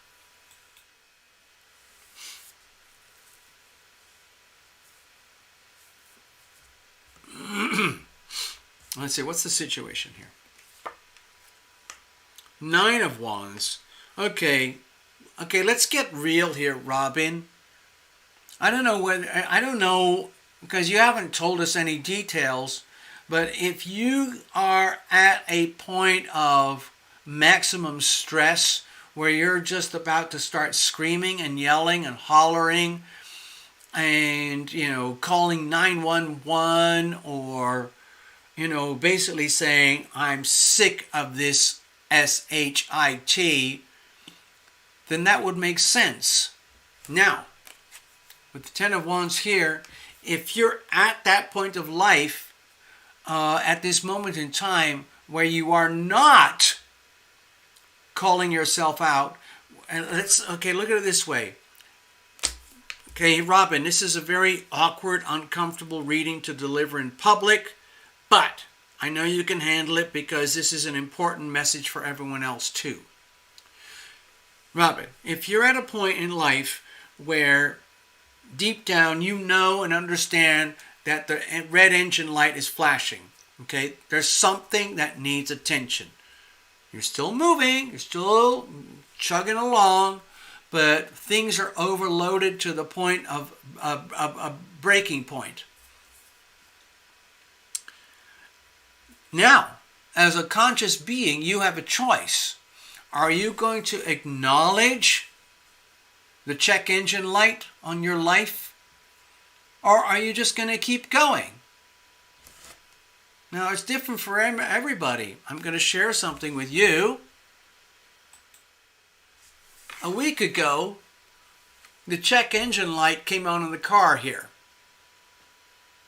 I already know the car quite well because I've done a lot of work on the car. But still, when a red check engine light comes on, I get palpitations. Okay, it's not good news. So I thought, okay, I'm just going to live with it for a few days. It could be the exhaust it could be the emissions, it could be all sorts of things. And I thought, okay, it's happened before where the emission systems recalibrate themselves, okay? Now, with the red engine light blinking, you can still keep driving. But if you keep driving and the check engine light does not go off, then at some point you got to take care of this. You literally have to stop your life, pull in somewhere, switch off the ignition, and say, "Hey, I need help." Okay. All right. So, with the Nine of Wands, it feels to me like you're in a very classic situation of someone who is at a point in life where, things have reached a crescendo where, let's just say, I'm sick of this bull SHIT. But because life goes on, you want to keep going, and so you might be one of those people who's decided, I'm going to have to just keep going anyway, knowing that I'm in trouble. It's literally like the red engine light goes on and you're on a huge interstate somewhere, and it's very difficult to just pull off to the side of the road and check in with the local gas station and ask for help.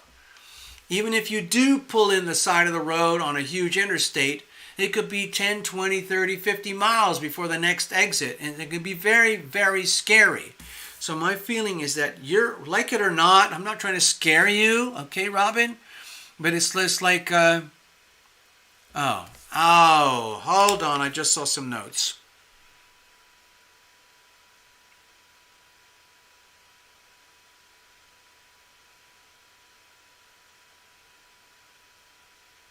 Oh my God. All right, okay, so you are in a state of red alert. You had holy shit. So you had neck surgery up here. Oh, so what they call cervical, and then there's thoracic, and then there's lumbar. So the spinal cord goes cervical, thoracic, lumbar. Cervical connects your brain to the top of your spine. If you had neck surgery, that's cervical. You're in a lot of pain waiting on MRI results. So your surgeons screwed up. Oh my God. You're sleeping a lot and not putting up. Are you on oxycodone, OxyContin, hydrocodone? Are you in a hospital? Are you on morphine? What's going on? If you're sleeping a lot, you're probably on opioids. Please.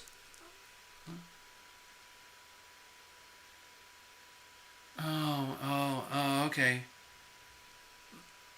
Oh, you're sleeping a lot, not putting up with anything, not loving. Your oldest family member, sibling or something, is actually against you for not jabbing. What's the? Okay, so you're being condemned by your loved ones, and you've had a failed surgery. That sounds like a lot of pain compounded by a lot of pain, judgment, and physical failure. You're getting help, but it's not enough. There's not enough dollars to move to a warmer, safer place. Well, okay, I haven't pulled the next card yet. Robin, if it's failed neck surgery, the first point of contact is the hospital and the surgeons. If it's failed surgery, they have an obligation to go back. You have an obligation to yourself to go back and revisit whatever happened.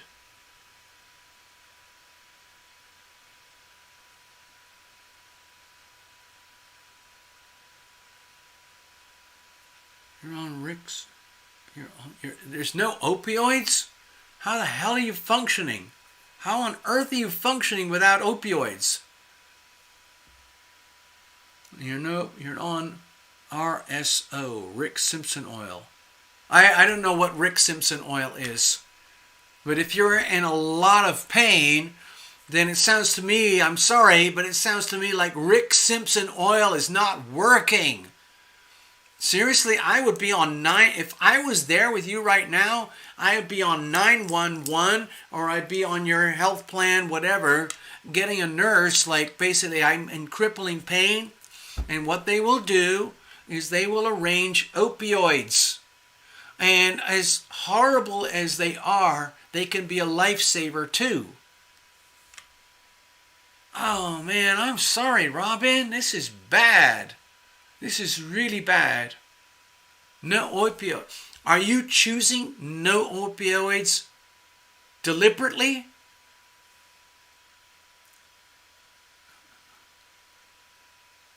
Okay, try the lawyers if you want. Okay, Robin, I know from experience it's extremely hard to sue for medical malpractice. The chances of success are about this big. Oh, Robin, I'm so sorry. I would be just screaming 911. Just perpetual screaming 911. I'm in a lot of pain. You gotta help me. Neck surgery gone wrong and you're in a lot of pain. You need opioids. There's nothing else, okay? I'm sorry. There is nothing. I've tried. I've done all of it, okay? I know all of it. You're talking morphine, oxycodone, or fentanyl, or the equivalents, okay?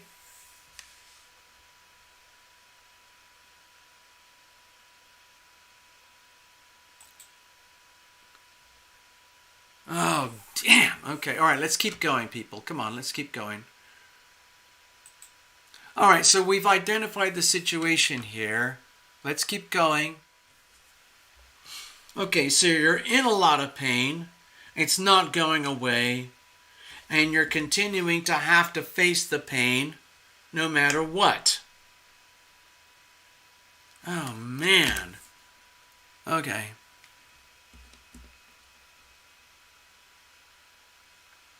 What's the problem here?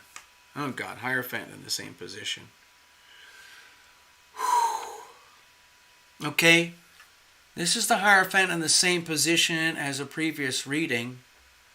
I think that was for, I guess that was for Tina. Wow, freakish. But it's a very different story here. It feels to me like with the Hierophant in this position is that you are being forced, literally forced. It's like the eclipse energy. In other words, okay, you know, I've done my stories about how eclipses work, the elevator and all of that. You start here. The eclipse forces typically a very uncomfortable situation or a shocking, surprising situation, forces you up here, and it ejects you in the life going forward. And we've just come out of the eclipse. So if you're just coming out of the eclipse now, and you're starting to realize that, oh my God, I'm in a lot of pain, I've had failed surgery, what the bleep am I going to do? You might want to think of reaching out like for lawyers and whatever.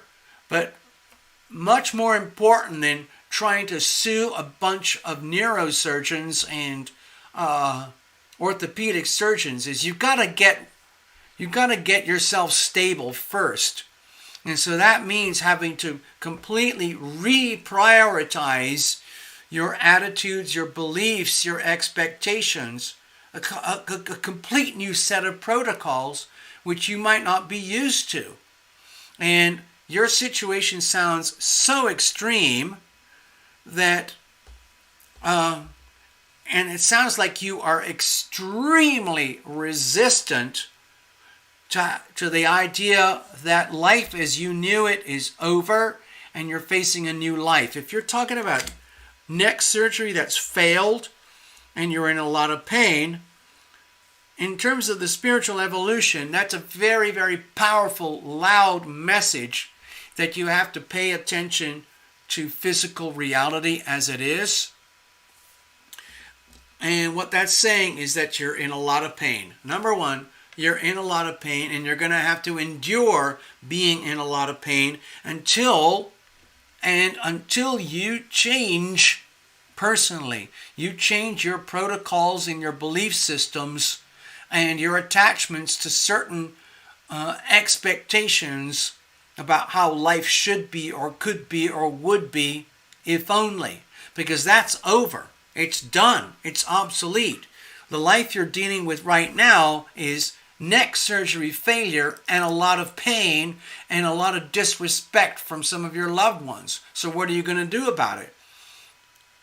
That's over here. But right now, to me, this message is that the big problem is that you're deeply, powerfully wedded and bonded to a belief system and a set of protocols in life that are actually extremely redundant and painful for you.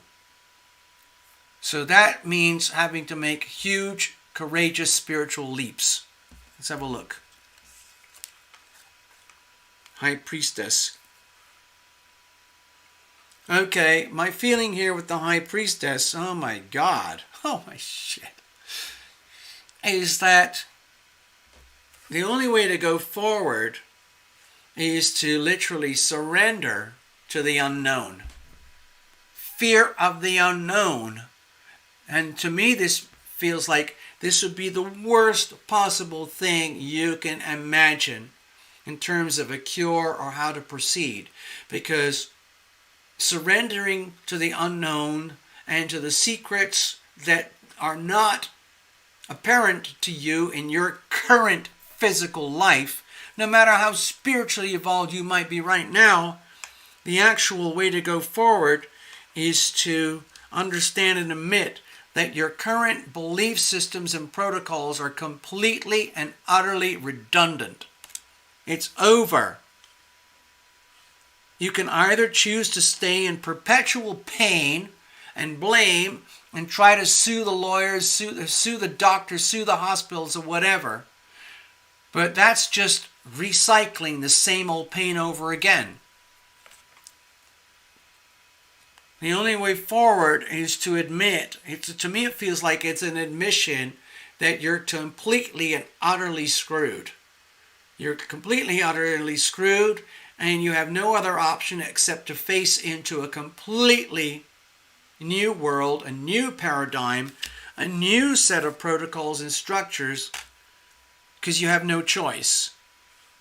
And it feels like, sometimes eclipses do that. Sometimes eclipses put intense pressure on people to spiritually grow and evolve.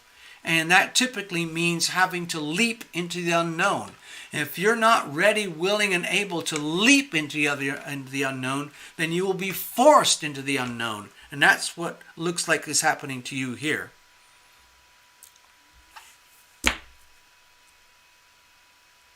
Whoa. Whoa. On top of that, you're a holistic healer. So you might be getting pressured and forced and pushed to the very limits of your protocols and beliefs and understandings about what you do and what you know about being a holistic healer, either for yourself or anybody else and your clients. And you've reached the limit. There's a limit, okay? And circumstance, as measured in extreme pain, is forcing you very reluctantly on your part to have to surrender to the unknown. Basically stuff, things, protocols, beliefs, ideas, concepts, strategies, behaviors where you've never been before. Okay?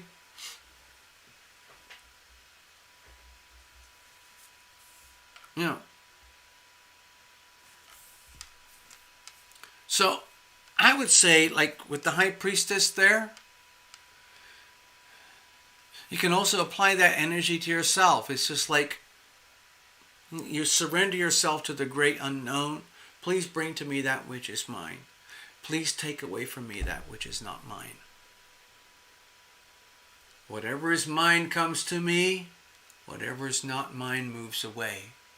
And you have to say that like over and over again 3 times. And then just accept what happens to you. It sounds very easy for me to say that here. But for you to do that, it's a whole other thing, okay? Please bring to me that which is mine. Please take away from me that which is not mine. Okay, that can be a belief system, an attitude, an experience, an event, a spontaneous relationship, a spontaneous awakening, a synchronistic happening, whatever it is. Please bring to me that which is mine. Please take away from me that which is not mine. Get it? And the next one is, it's an affirmation. It's an affirmation to the universe that you understand and accept this, where you say to the universe, as a fact, whatever is mine comes to me. Whatever is not mine moves away. So it is spoken, so it is done. And then you surrender to that and you accept that. It can be very, very disorienting. It sounds so easy for me to say it.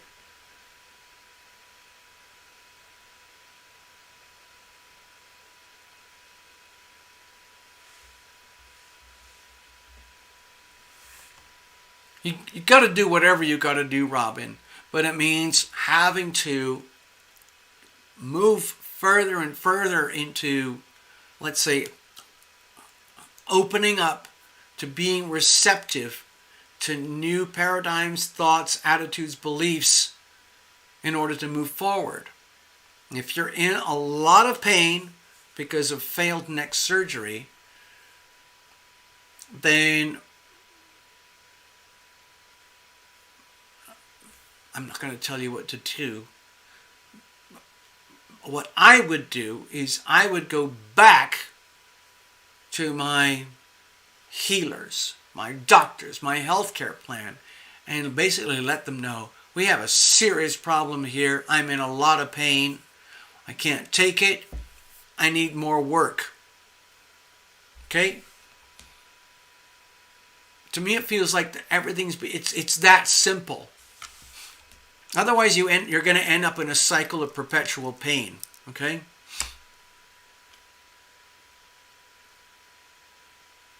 I'm not going to tell you what to do or how to do it. But with the High Priestess there, I mean, it's a kind of a really like over-the-top, strong reading. It sounds like your situation is over the top in terms of pain and eclipse vibes and spiritual evolution, where you have to face the daunting prospect of moving psychologically, spiritually, physically into the unknown.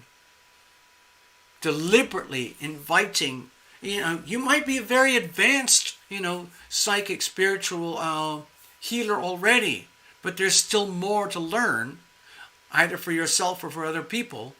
And for that to happen, you have to invite that in. Some of these things you cannot learn by going to more classes, more yoga sessions, more healers. It has to happen internally, you one-on-one. You with God, God with you. You with your spirits, you with your angels with you. It's a completely, utterly private, one-on-one, compressed experience. A lot of people don't want to operate that. They don't want to face it. They don't want to deal with it. They'd much rather outsource it to someone or something else. But in this situation, it looks like it's really about bringing it all into you. Bring the funnel of the healing power of love. Think of it as a funnel. The healing power of love, we're swimming in it all day, every day. Question is, are we aware? So you have to invite it in. And then it just comes to you. Okay?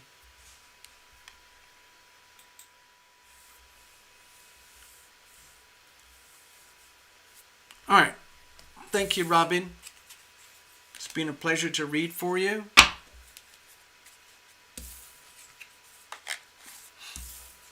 Actually, pain can be very good at bringing things into focus. But chronic pain can lead to chronic depression. Chronic depression amplifies chronic pain. All right, Ikat, you're up.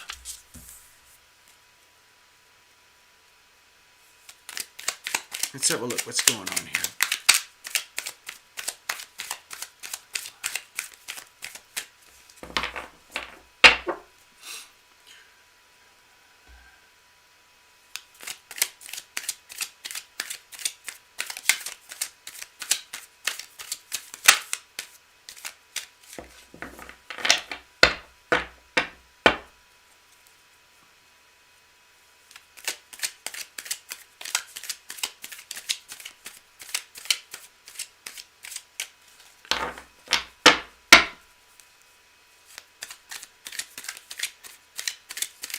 I'm using the table a lot tonight to get the deck very clear, very quickly. I hope you don't mind.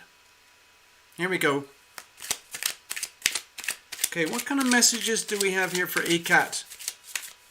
I can't remember if Ikat put anything in the chat about specific themes, so I'm just going to wait a second.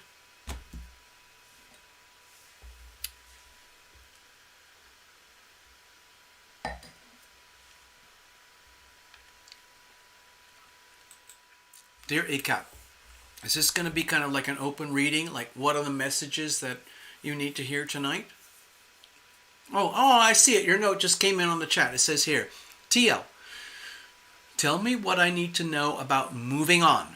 What's next for me? Well, it just so happens that that is the theme of the show tonight. Moving on and what's next. Sometimes when I'm doing readings with people, I get in a hyper-accelerated state. These are in private readings, not here tonight. I'm not going to do it tonight. But in private readings, we kind of go to a whole other level. And I do these extensions of readings, which I call what now, what now, what now, what now. And what it does, it accelerates the energy and focuses it very tight and fast into a very rapid reading of several more cards, where you have to really give me a lot of permission to interpret it the way it comes to me, and then I convey that to you. So it involves a lot of trust, and I don't do those live in public.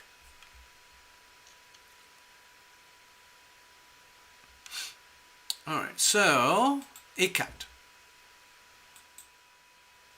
So for now, tonight, we're just going to keep it simple. I'm just going to use the Tarot Illumination Diagnostic Spread.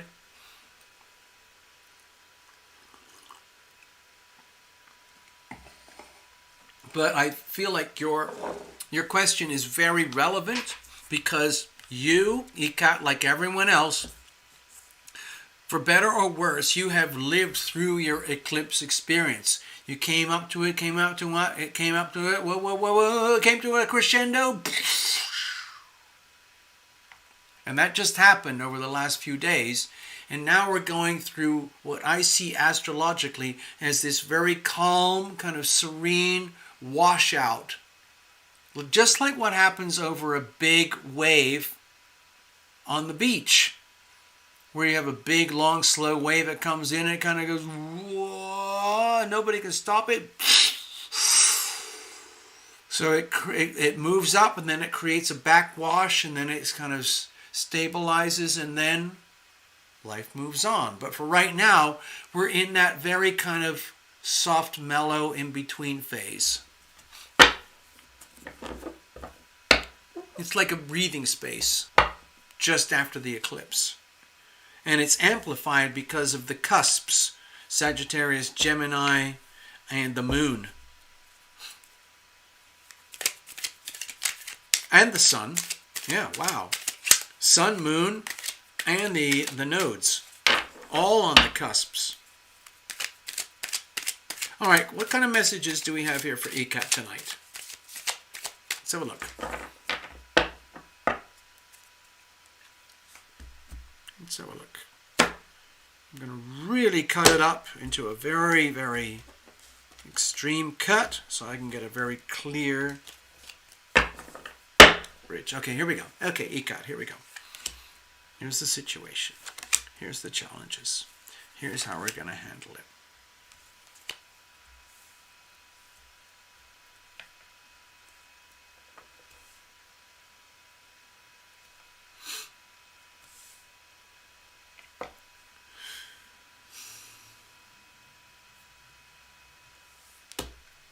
I'm going to attach this to the sacred geometry that I refer to in my astrodoodles. Okay?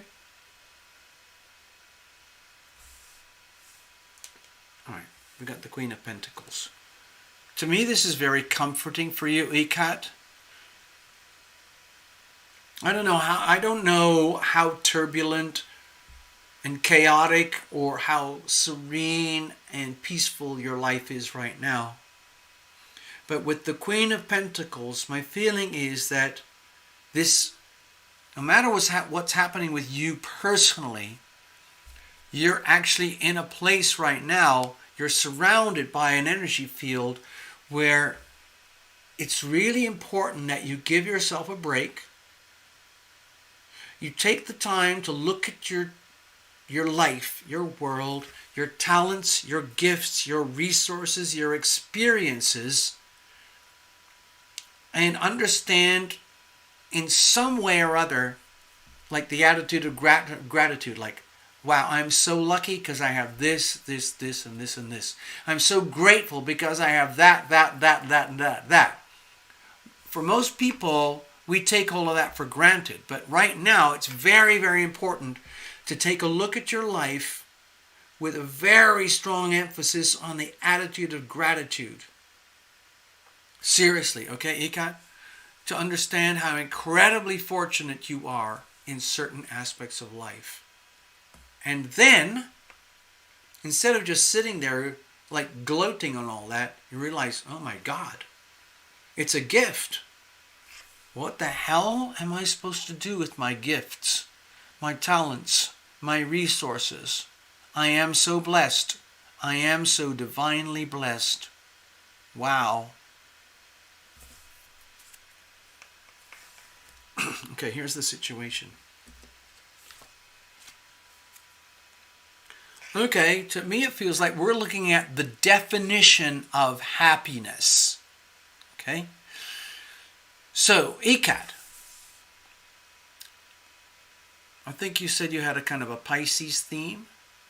Now, it's very, very easy for people with a very strong Piscean theme in their lives to have a lot of pain and tragedy and suffering, delusion, chaos, insanity, failure. Okay? On the other hand,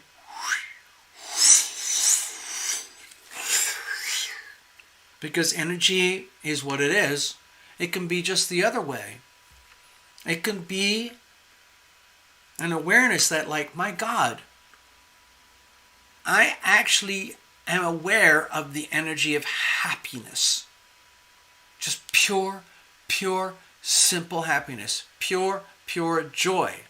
Sometimes, here's the thing about this sun energy in your reading, what it feels to me is like you're at this point of awareness that has to be acknowledged. It's very, very important, where you have to understand that, like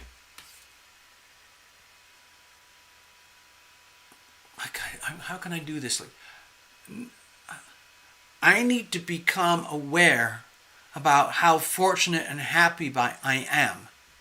Number 2, one of the best ways to become aware about how fortunate and happy and gifted and blessed that I am is through realizing that I've been through tremendous amounts of pain and suffering that provides the contrast through which you can measure the happiness. Like, for example, in my personal life, I've mingled with some very, very privileged, very, very wealthy people. And yet, they're suffering miserably. Pain, suffering, especially psychologically and emotionally and with relationships. And yet they have so much freaking money. Now, in your situation, Ika, it's not necessarily that you have to have huge gobs of money. It's just an awareness about your, like, the real abundance that you have in life. For example, you might be healthy to some degree. Oh, it says you're a 12th house, Leo Sun, Leo Rising. I don't know where I got the Pisces theme from, but anyway. So, okay. Wait a minute. I'm a 12th house. Oh, okay. I was picking up the Pisces Neptune theme because of the 12th house. Okay, so Pisces and Neptune is associated with the 12th house. Just for people to understand here, just do a quick reference, okay? This is the Pisces theme, okay? This is a generic chart for the whole of Earth. We start with Aries on the horizon. And in an Aries solar chart, you start at 0 degrees Aries and you go all the way down to 30 degrees, 29 degrees Pisces. So over here, this is the 12th house. Let me see if I can illustrate this. Okay, this is the astrodoodle for tonight, but we might as well make the most of it because this is the last reading for the night, okay? Here's the 12th house in Western astrology.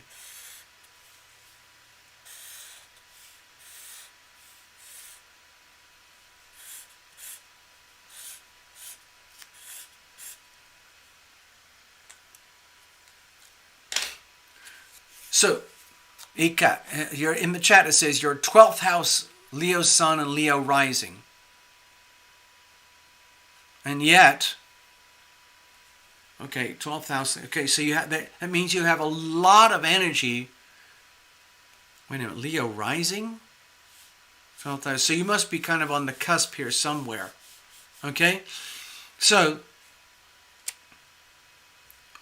whatever planets you might be born with in the 12th house, if you have a strong emphasis in the 12th house, like you do, for example, Leo Sun in the 12th house, okay, that means the energy of the 12th house is activated. The 12th house is, they associate it with Pisces energy. It's ruled by Neptune. And Neptune is the sign of universal love, divine connection with heaven. It's the energy of dissolution of life. It's where it doesn't matter who you are, what you did. Eventually life ends and you dissolve into nothingness so that you can come back again or not. It's just recycling the soul. Also with the 12th house energy, we're talking about almost all of the worst things that can happen in human existence. Deception, betrayal, lies, rape, abuse, assault, insanity, disease, failure, catastrophe, and on and on and on. And it can happen in such a way that it's incredibly hard to understand where or why or how is this happening. It's the energy of tragedy. It's the house of invisible enemies. It's the house that represents the energy of anything and everything that can go wrong will go wrong. Even with a Leo sun. Okay? So, anyway, it's interesting what you were saying because you've got a Leo sun. Look at this. This sun card could obviously correlate to the Leo sun. So it feels to me like your situation is right now that somehow or other I picked up on your 12th house energy about all the invisible stuff that is probably things that you don't want to talk about, don't want to deal with, can't deal with, or it's hidden from your view, hidden from your understanding, but it represents anything and everything that is not working or that's painful in your life.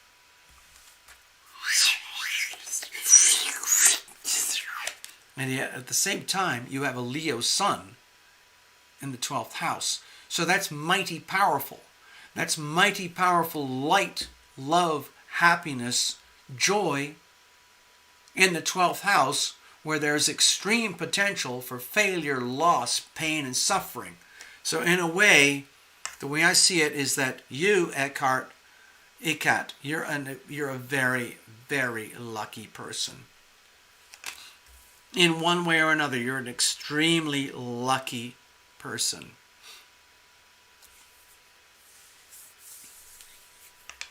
Also with the sun in the 12th house, you might have very powerful, like natural psychic abilities that are not in the obvious way of like, oh, I'm doing a seance, I'm sensing your uncle is here. I'm not saying that. It might just be like, oh yeah, I sense this, I sense that. Oh, I knew this, I knew that. Oh, did you know? It's like automatically, you're automatically tuned into, let's say, really advanced psychic, psycho-spiritual healing behavior. And that's just your default setting. Like, oh, it's okay. I knew that already, kind of stuff. Okay, let's have a look. So what's the challenges here? Oh. So you said something about a relationship, new incoming partnership. Okay, so with the Two of Cups here, my feeling is that you're deeply, deeply concerned that this is an actual, genuine, real, live Two of Cups soulmate relationship that is very, very pure. Because that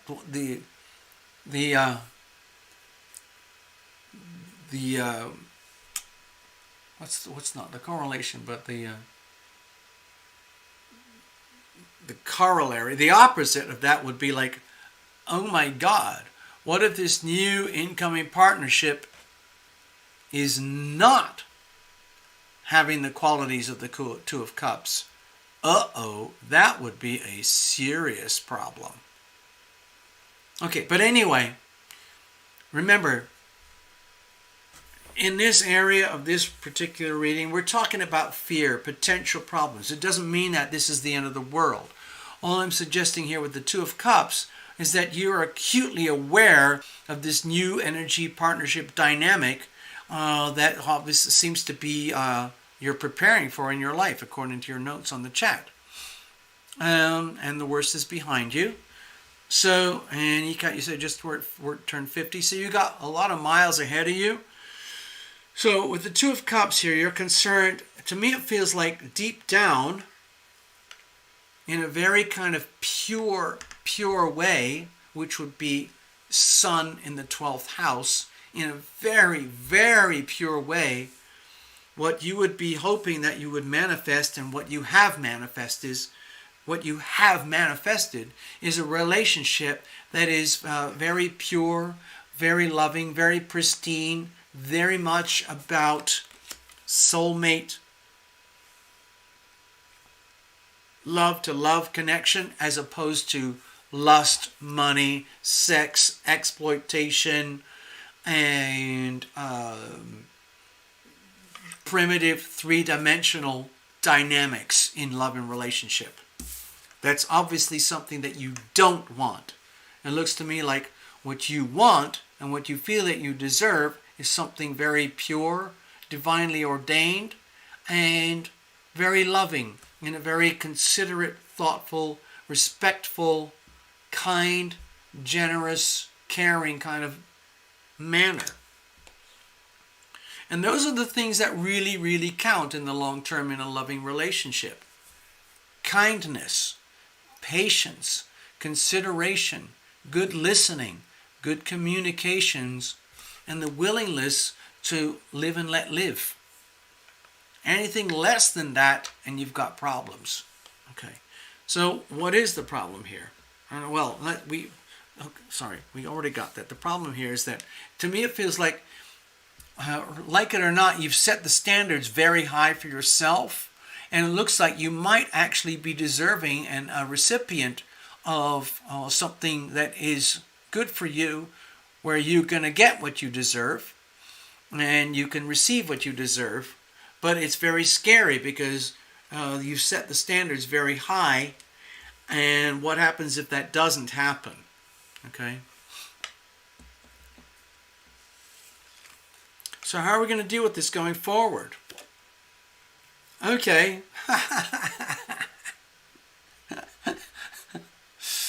Okay.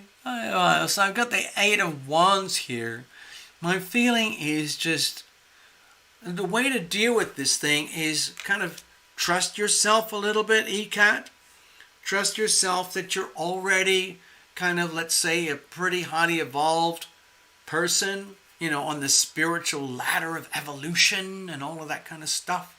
And for whatever reasons, you've reached this point in life where, let's see, okay, it says here, I need to lose 20 pounds and renovate my kitchen. Yeah, I'm very lucky and also intuitive. And I've been told I'm refreshing everything in my environment in preparation for an incoming new partnership. Great, that's fine. The way to handle it is to tune into your natural Leo self, which is about, number one, I have a right to be happy, so damn it, I'm going to be happy. I'm going to do what it takes for me to be happy. I am going to shine my light and share my light and just do that. And if anyone else can't handle that, that's their problem. So the way to go forward is honor and respect your Leo Sun energy, on the understanding that your Leo Sun, apparently according to your notes, is in the 12th house, where you could be extremely vulnerable to like the side effects of Leo energy gone wrong. But now that we're aware of that, you don't have to be a victim of that. So you go forward on the understanding like, oh, the way to deal with the situation is let my natural Leo light, passion, love, energy speak for me. Now, give yourself over, because the Leo energy can be very passionate. They can be like, like romantically speaking, relationship speaking. It can be, let's do this. It's just like, you know what? Pretend I'm ECAT. Pretend I'm a Leo sun and with the sun in the 12th house. And I know that I'm highly vulnerable to perhaps screw-ups and abuse and losses and failures in relationships and love at the most supreme divine level. On the other hand, it's still available to you. So, to me it feels like you're aware that there's like, oh, I'm potentially vulnerable. But you don't have to be a victim just because you're aware that you're vulnerable. You still go forward anyway. You can tune into the Leo energy and just radiate that passion. Because Leo, almost more than any other sign, has the rights and the duty and the ability to tune into passion and just say, freaking go for it. Like, you know what? I'm doing a bit of acting here. Okay, Ikat, let's say this new partnership starts to manifest. It gets closer and closer. If they're going to be like a move-in and you're going to be with them, they're going to be with you, I would say let the passion flow and let that speak for itself. Like if you've got the hots for this person and they're maybe a little timid, but they do have the hots for you, just freaking go for it. Because it's amazing how good old-fashioned passion and lust and I'm scared to use certain words on this channel, how it can really cement a relationship and make it have this sense of divinity. Like, oh my God, just like I just made love with this person and they had a great time and I had a good time. And then the other person says like, wow, man, I just made love with you. I just had the best time in my life ever. And it looks to me like you just had the greatest time ever. Wow. Okay, so I'm trying to like convey the message in a very simple way. I don't know the details of a relationship. You don't have to tell me. We're in a public place right now. But with the Eight of Wands, to me it feels like the best way forward is to let your body speak for you. If you're passionate about this person and you sense that there may be some reciprocal passion and there's a loving connection that's bringing it together, that it would even happen at all in the first place, then freaking go for it. That's what you do. You throw yourself into it. Woohoo! It's just like, yeah! Fuck yeah. Take your shirt off. Take your pants off. Let's go for it, baby. Okay, enough. I don't want to be censored. Let's go back over here. Ikat, I hope that helps you. I hope that made some kind of sense for you, that it gives you a sense of optimism going forward. And how to make the best of your situation. Hell yeah, I'm so lucky. I can't wait. I see your note there. Thank you, Ikat. Alright, I'm just going to clear the deck, and that's pretty much the end of it for tonight, folks. Thank you so much. There's no one else showing up here. It's just a small crowd. And I don't see anyone lining up for readings, so we're just going to wrap it up, okay?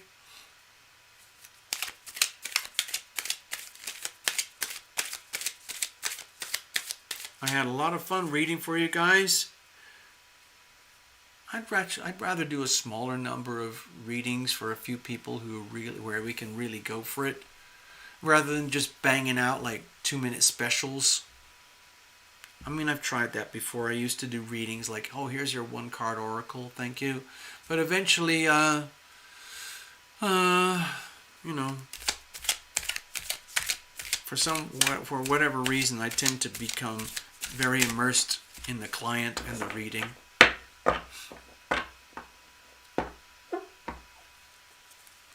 He's long distance right now, but he should be seeing him soon. Okay, just bring it on. Just let that love light shine. And the Leo energy is very bright, so let it shine, and then you can be kind of like a beacon, and then they come to you, like moth to a flame. There you go. Thank you, Ikat.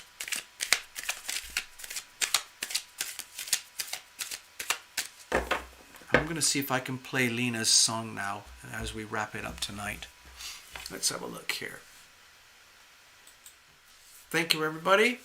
Thank you for your kind donations. It's a pleasure to be here.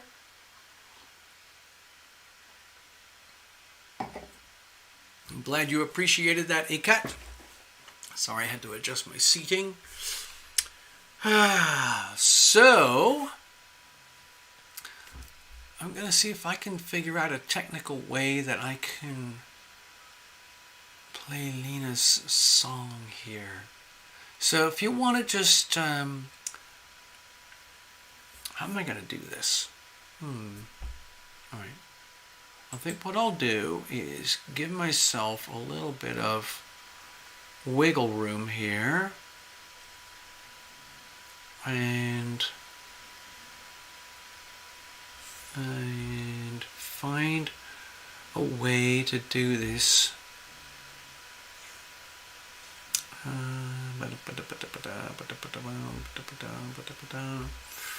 Bear with me, just hang in, people. I just want to see. I want to play LINA's song if I can. I think it's possible. I'm not sure. It's like there's so many technical things here. I'm not a technical genius. I do the best I can. I already did a bunch of stuff to make it so that if you want to, you can go to terralumination.com and you can actually watch and hear LINA singing the song. It's literally just like watching another TL video.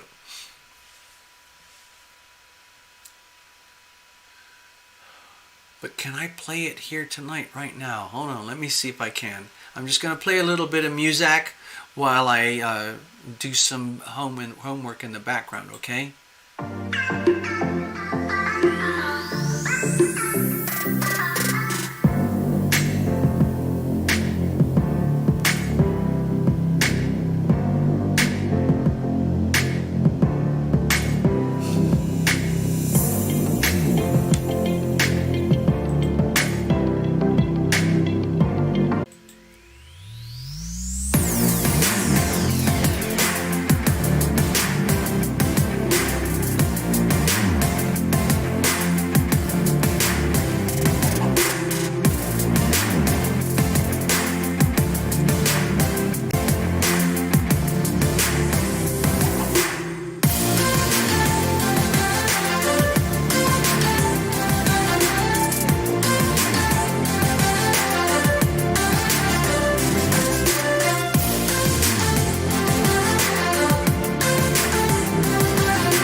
I realized that I can't actually do it. At least not tonight. I have to do some more technical stuff, but I figured out there's a way, if I do these technical things, that I should be able to play LINA's song, at least the audio, while we're doing a live show. I'm not quite there yet. So maybe later in this week or next weekend we'll have it sorted out. Oh, look who just showed up. Hello, Karen. What's going on, Kiora? What's that? You sending me... What's that? Oh, looks like you're holding up a telephone and it's falling apart. And there's a microphone and maybe your audio is screwed up. I don't know. Okay. So... I wasn't going to do any more readings tonight, but Karen showed up. So what am I supposed to do? I'm going to give you a reading. That's it. Okay, no more readings. Karen, that's the last one. Everybody, thank you very much for watching. We're now going to do a reading for Karen Clark over in New Zealand. It's heading over towards summertime. They're already into springtime, but it's heading towards summertime in New Zealand. Hello, Karen. Thank you for visiting.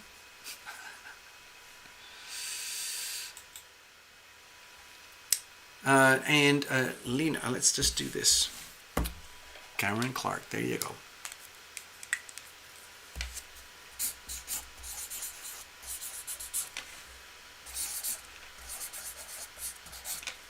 Karen Clark in New Zealand.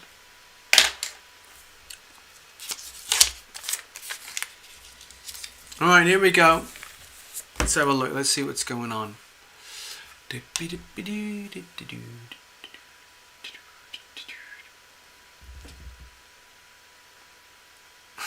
No. I understand, LINA. So you're in the bath. Okay, fine. I hope you got lots of soapy bubbles and little plastic ducks and everything's beautiful. Thank you very much. Cheers, everybody. We're going to do a reading for Karen Clark down in sunny New Zealand.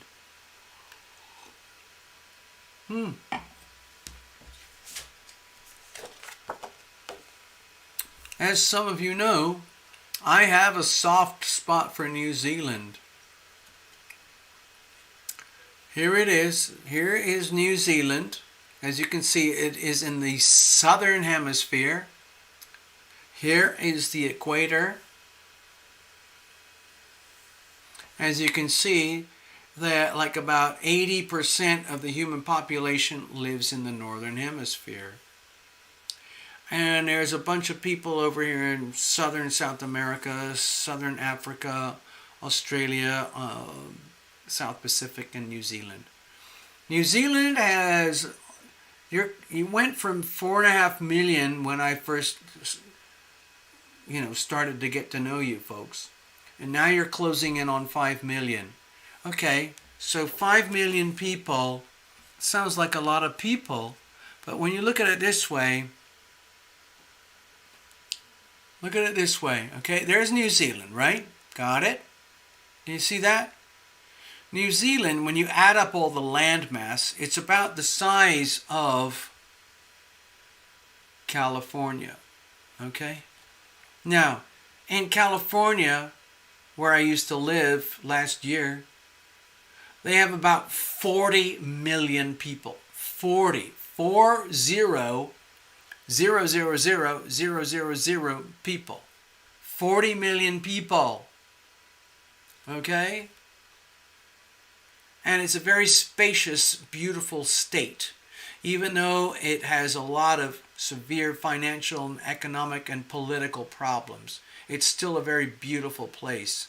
Environmental problems too. But over here, this is where Karen lives.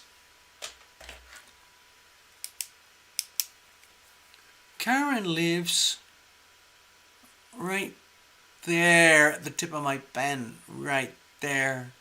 And in the whole of New Zealand, they barely have 5 million people.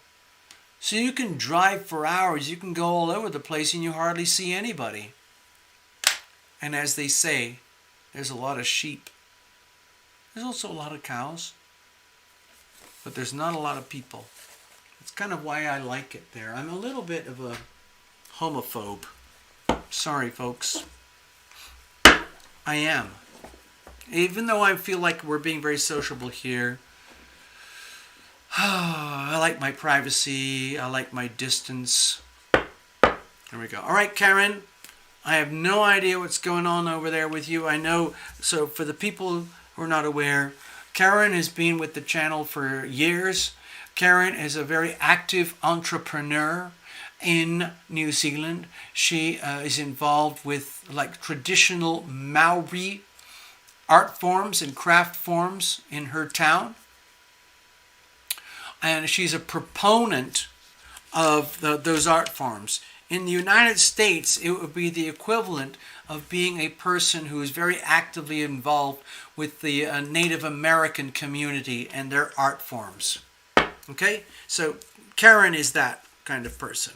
Okay? She lives in a very beautiful part of the world. The ocean is right there. The mountains are there. There's rain, there's forests, there's green grass, there's moisture. There's a lot of nature.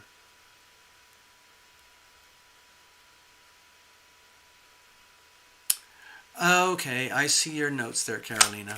I see it. Yeah, so if you haven't heard it yet, people, check in with the Tarot Illumination channel and go to the little video which is all about LINA singing Taste Your Dreams. It's absolutely beautiful. She did just a beautiful job. You can just kind of put your headphones on and listen to it. It takes you into another world. It's very medicinal. It's very healing. Thank you, Carolina Bert.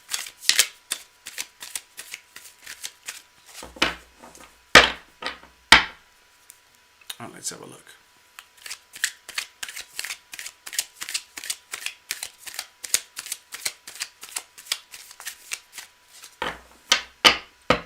Cards are well shuffled. Again, thank you very much. Bless these cards. Bless every single card. Bless the whole deck. Bless the channel. Bless the cameras, the lights, the coding that people do to write the softwares. I use multiple layers of softwares to do the show, and so on and so on. Thank you very much. Here's the situation, Karen. Here's the challenges. Here's how we're going to handle it. Let's have a look. We're just going to take a random kind of snapshot overview. Now, you came in pretty late to the show, but we were talking a lot about the energy of the eclipses earlier. Now, we're already past the eclipse. So this chart looks quite different from the chart from the last night and the night before. We still have the emphasis on the Scorpio-Taurus axis. We still have the T-square on the Scorpio-Taurus axis. But things are moving on. We have a lot of cusps tonight. So these are moments of shift and change. The sun is on the cusp of Scorpio to Sagittarius. The South Node is on the cusp of Sagittarius to Scorpio. The North Node is on the cusp from Gemini to Taurus. The Moon is on the cusp from Gemini to Cancer. So that's a lot of cusp energy.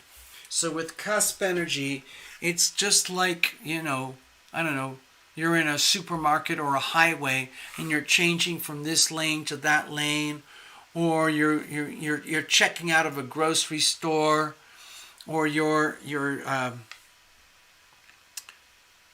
going through a very soft and gentle, harmless, but shifting type of energy. It's peaceful. You enter into the energy, you live through the energy, and you come out the other side. I'm not talking about the eclipses. I'm talking about cusps. And at this moment in time, We have multiple cusps, and the best way to do it is just to flow with it and just kind of soak in the balmy, kind of bubbly, neutral atmosphere as we change from one energy field to another energy field.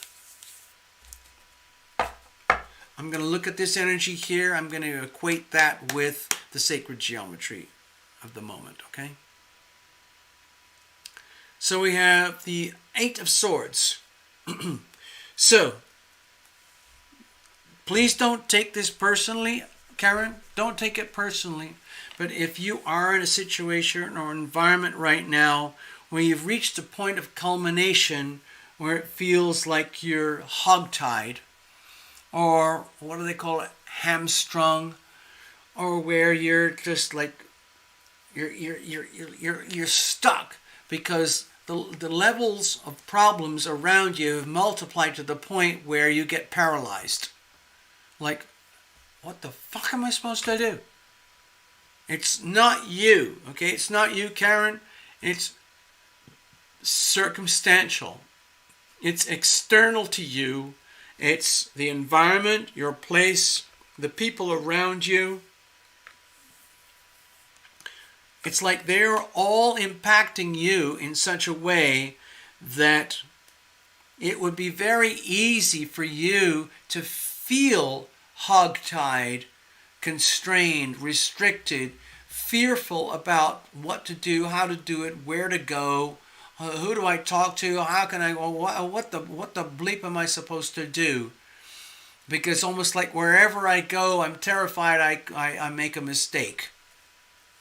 I talk to the wrong people at the wrong time for the wrong reasons, and everything backfires. It's totally understandable, okay?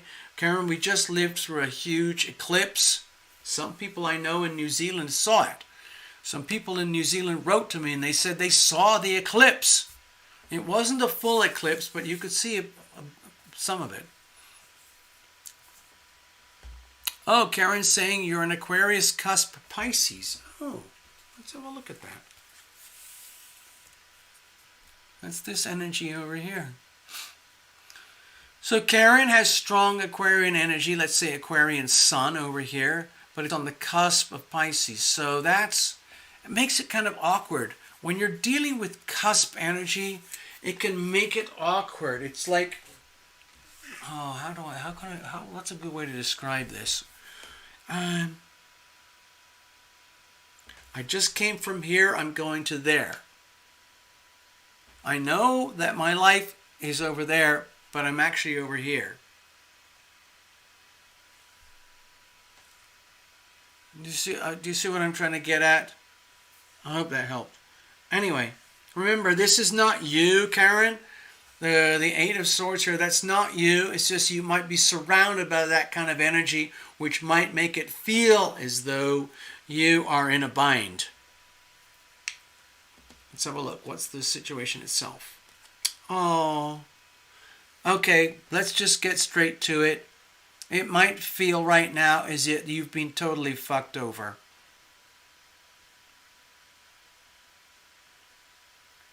Remember, this is not a cups card. This is actually a swords card. So you would feel it in your brain. You would feel it from the neck upwards. Okay? I'm going to explain that. It's like up here, psychologically, mentally, emotionally, the feeling of like somebody somewhere is either deliberately screwing you over or impairing or undermining you or some way, or you feel like you are being screwed over, undermined, and betrayed in some way or another. I'm not saying it has to be love and romance, like a partner who's cheating. I'm not saying that, but it could be a business thing. It could be a community thing, whatever it is. But the energy of betrayal, lies, deception, deceit is the theme. Okay?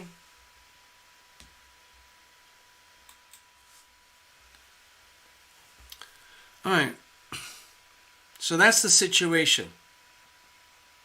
It could be even more extreme. It could be the energy of like, no matter how cheerful you might be here tonight, right now, dear Karen Clark, behind the scenes, the reality in your day-to-day world there, the reality might be is that you've been seriously screwed over, literally to the point of backstabbing, where you're, no matter your best and most loving efforts, you're getting consistently and relentlessly screwed over. And that's not pretty, and it's not fun, and it's typically painful. What's the problem with this, of course? The problem is that this situation itself is stopping you from having the chance to fully express yourself and be your fullest best self in a way that is very pure and natural, and probably in a way that's very good and healthy and natural for everyone around you in your family, your world, your community, your environment. It could also indicate that your deep fear is that with this level of like fracture or betrayal, you might have lost a loved one, perhaps a lover or something like that, okay?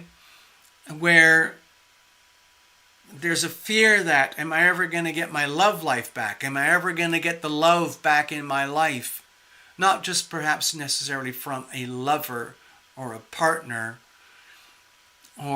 but from the passion of life. You know, if you're in a situation where your day-to-day life is being screwed over and betrayed and undermined by someone or some other people, and the deep fear is that it's making it very, very hard for you to be you in your full, expressive, loving self, that's a serious problem. Really serious problem. I'm sorry, this is actually kind of a heavy, serious reading, Karen. I know you're very good at you're very stoic. You're very good at, dealing with things, even though things might be really difficult or painful or challenging. And you still, you carry on anyway. Because that's who you are. You're naturally strong.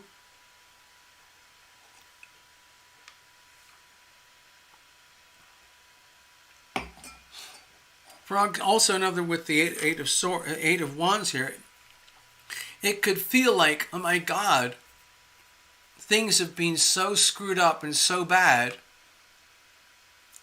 especially by other people,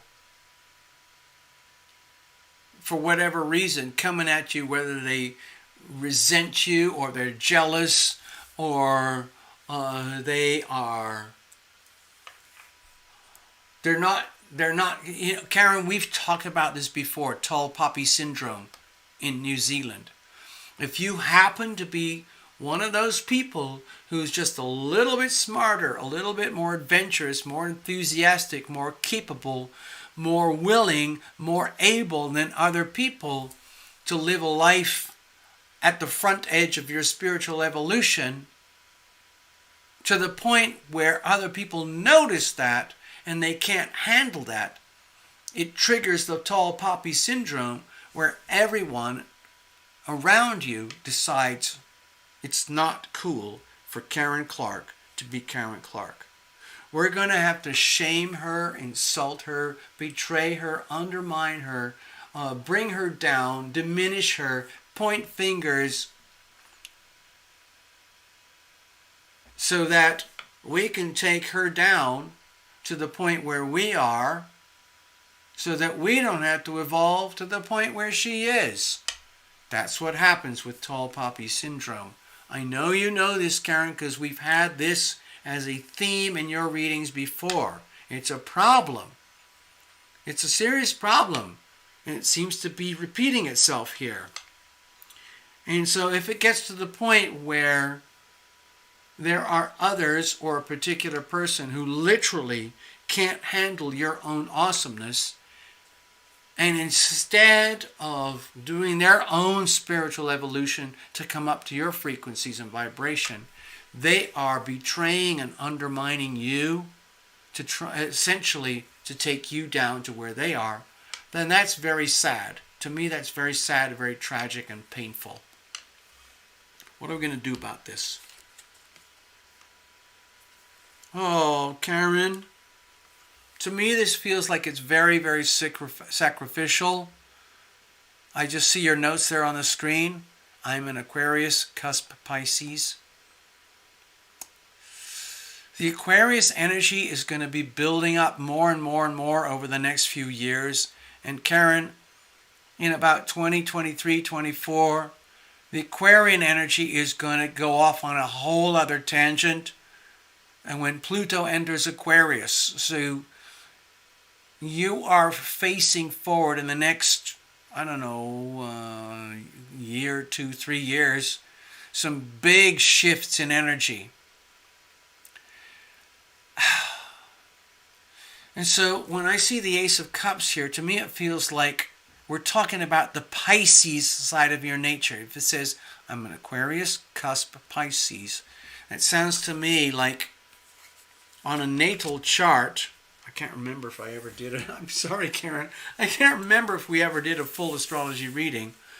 But we're talking about Aquarius energy, cusp Pisces. So the easy way to say that, if it's like Aquarius sun in like 28 degrees, but the ascendant is over here, so it looks like the sun is in, the first house Pisces or something like that, or whatever it is. I'm sorry, excuse my amateur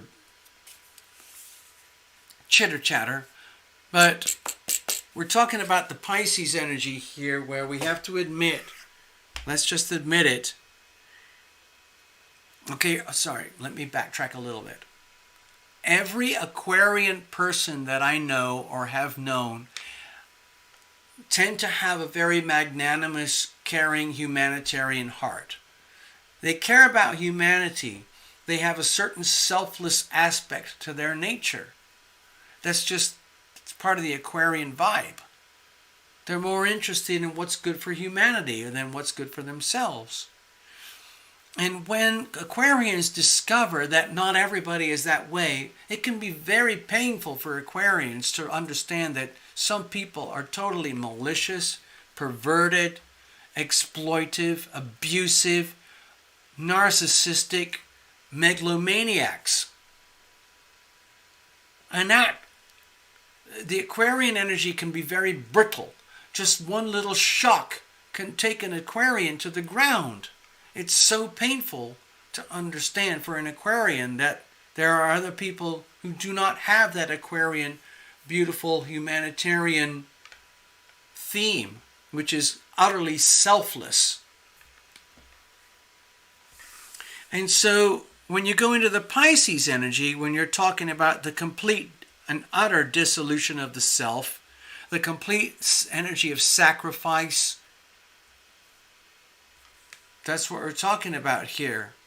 To me, it feels like the storyline is going to the point here where the only way to go forward in your situation is to understand and accept that you either have been or you are being screwed over, and in the near future you're going to continue to be screwed over by the people who are closest to you, who in theory should be the ones who are the most loving and the most in alignment with your energy. And yet it's just the opposite. And what it tends to do, it tends to pop the bubble on your natural vibrancy, the natural Aquarian vibe to share your energy for the collective. And this reads like to me like sad, tragic, painful. But the only solution is going forward is to tune into the Piscean energy of like, okay, that's how bad it is. It really, really is that bad. Wow. Amazing. It's amazing. I'm Karen Clark. I'm loving and I'm loved. I mean no harm to anyone. I represent the, indigenous community. I'm deeply involved in the community, the business and everything. And yet, here I am being completely fucked over to the point where I'm potentially confused and lost. You don't have to be confused and lost. The only way to go forward is understand, like, wow, sometimes you have to accept that it's a really shitty, fucking, depraved world out there that is completely empty and loveless. There's no compassion. There's no caring. There's no kindness. There's no consideration. There's no love. But once you understand that, you realize, okay, well, if that's how it is, I have to keep going anyway. I just have to continue to be Karen Clark. I'm going to continue to be loving. In fact, I'm going to commit evermore to be loving. I'm just going to be Karen Clark. I am an instrument of the healing power of love. Nothing more, nothing less. Okay? And Karen just put in her notes there. I just see it. I'm Mars in Aries. I don't give up. I don't fucking give up. I'm sorry. Mars in Aries is the ultimate fighter. The ultimate cage fighter. You do not want to get on the wrong side of Mars in Aries. Seriously, people. So whoever these people are in your life, in your world, whether it's a single individual, a couple of people, a business partnership, the community, the politicians, whatever it is, no matter how much pain you're enduring, no matter how much you might feel the pain as though it's destroying your natural passion, the way to go forward is complete and utter surrender. Tune into the Piscean energy of total surrender and then tap into your Mars in Aries. I mean, I know it doesn't make any sense with this reading to do that, but if you really extrapolate this reading, I would take you at your word. I am Mars in Aries. I don't give up. Okay, Karen, let me go back over here. I'm just going to repeat your words back to you. Pretend I'm you talking to you, looking in the mirror. I am Mars in Aries. I don't give up. You want to fuck with me? Watch what happens. Bring it on. Bring it on. Okay, that's the Mars in Aries energy. You can't beat me. There's nothing you can do. I will prevail whatever. You just keep pounding me and I come right back. Okay? It can be very painful. I'm not saying it's easy, but like you said, Mars in Aries doesn't give up. So, when you look at it that way, when you extrapolate the reading above and beyond the Ace of Cups, Mars in Aries energy is like a commitment to the self. I am loving, I am loved, to the point where it is war. I am loving and I am loved. I am going to continue to be loving and I will continue to be loved. If you can't handle that, that is your problem. Get it? So come on. Bring it on. We'll go to war. I'll deal with it. Whatever you want to dump on me, fucking dump it on me. We'll deal with it, okay? Yeah. Fuck yeah. All right, that's your reading, Karen. Let's go back here. Here's the thing. Here's one of the things that people don't understand. Sorry, Pisces. Yeah. Here's one of the things that people don't understand about Pisces. Is that Pisces will take it to the absolute limit. Like, I don't fucking care if I die. It's just like, you can't kill me. You can't fucking kill me. It's like, I'm not saying like sacrificial, like, It's like, I'm gonna die anyway, and I already know that. And I don't give a fuck, because I already know. But if you are so immersed in your fucking lives where all you're concerned about is your petty blah blah blah shit, then that's your problem. But me? I already know I'm going to die. I already know I'm going to go down. But in the meantime, I'm not going down until it's my time. And it is not my time. Fuck you. Now you can do the fuck you without actually having to do the fuck you. You can actually just go like,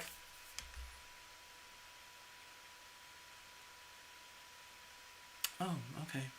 Mm-hmm. Do you see what I mean? You see what I mean? I hope that helps you. Hello, Olson. Thanks for the backup there. I really needed that. That's it, folks. Thanks. It's been a wonderful evening. Bless you all. Thank you for coming here. Thank you for your kindness and your donations and your patience. I hope you get something out of the show. Please, when you get a chance, go back to terralumination.com. Listen to the LINA video. It's freaking awesome. It's just freaking awesome. Just going to shuffle this up quickly, just clear it out, and then I'm going to put it back in its little nest. And that will wrap things up. Okay? Super duper. That was a very quick shuffle, just to clear. And that's just a clearing shuffle, but as you know, the next time I open the deck, it will be shuffled again and again and again. Alright. Let's have a look. So, there we go. Any last minute notes and messages, put them in the chat right now because I am out. It's been wonderful. Bless you all. And let's do a little how about this? Let's do a little bit of a group thing. We ask for the healing power of love. I can do it. I can't do it. I feel like a pompous oaf. Forget about it. Never mind. I'm blushing now. I'm not a cult guru, okay? I could be. I could have been. I'm not going to do that. All right, sorry. Anyway, so let's wrap it up, everybody. And thank you all for being here. I wish I could play Lina's song right now, but I can't do it. I don't have the technology to do it. I have to do more techie stuff, and then I can play it on the show, okay? But that's another time, all right? So for now, it is good night and farewell. And, yeah, that's how it is. I'm sorry if I hurt anybody's feelings with rampant abusive language, but I meant well. I really did mean well. Yeah. Maybe you know what? I'm gonna play the Terra Lumination version of the song, and that's gonna be our wrap out song. Okay.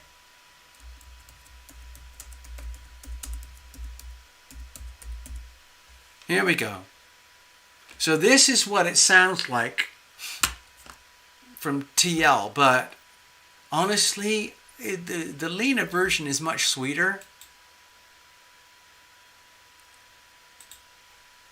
I hope this works. Come on. Come on, little computer. I think it's working. Okay.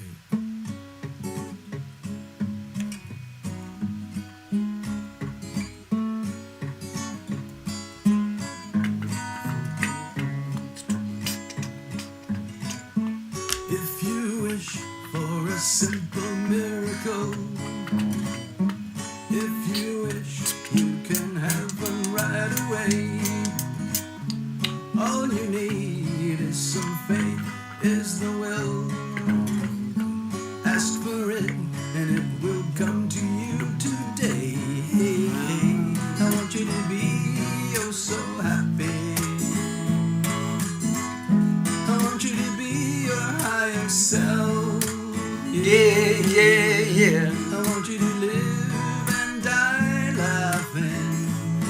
taste your dreams today. Taste your dreams this way. Yeah. Na da da da da, na da da da da da da. Na da da da da, na da da da da da da. And if you wish to be in a state of grace, ask for it, and it will meet you face to face. And if you wish, if you dare to dream, you will find that it's easier than it seems. Hey, hey.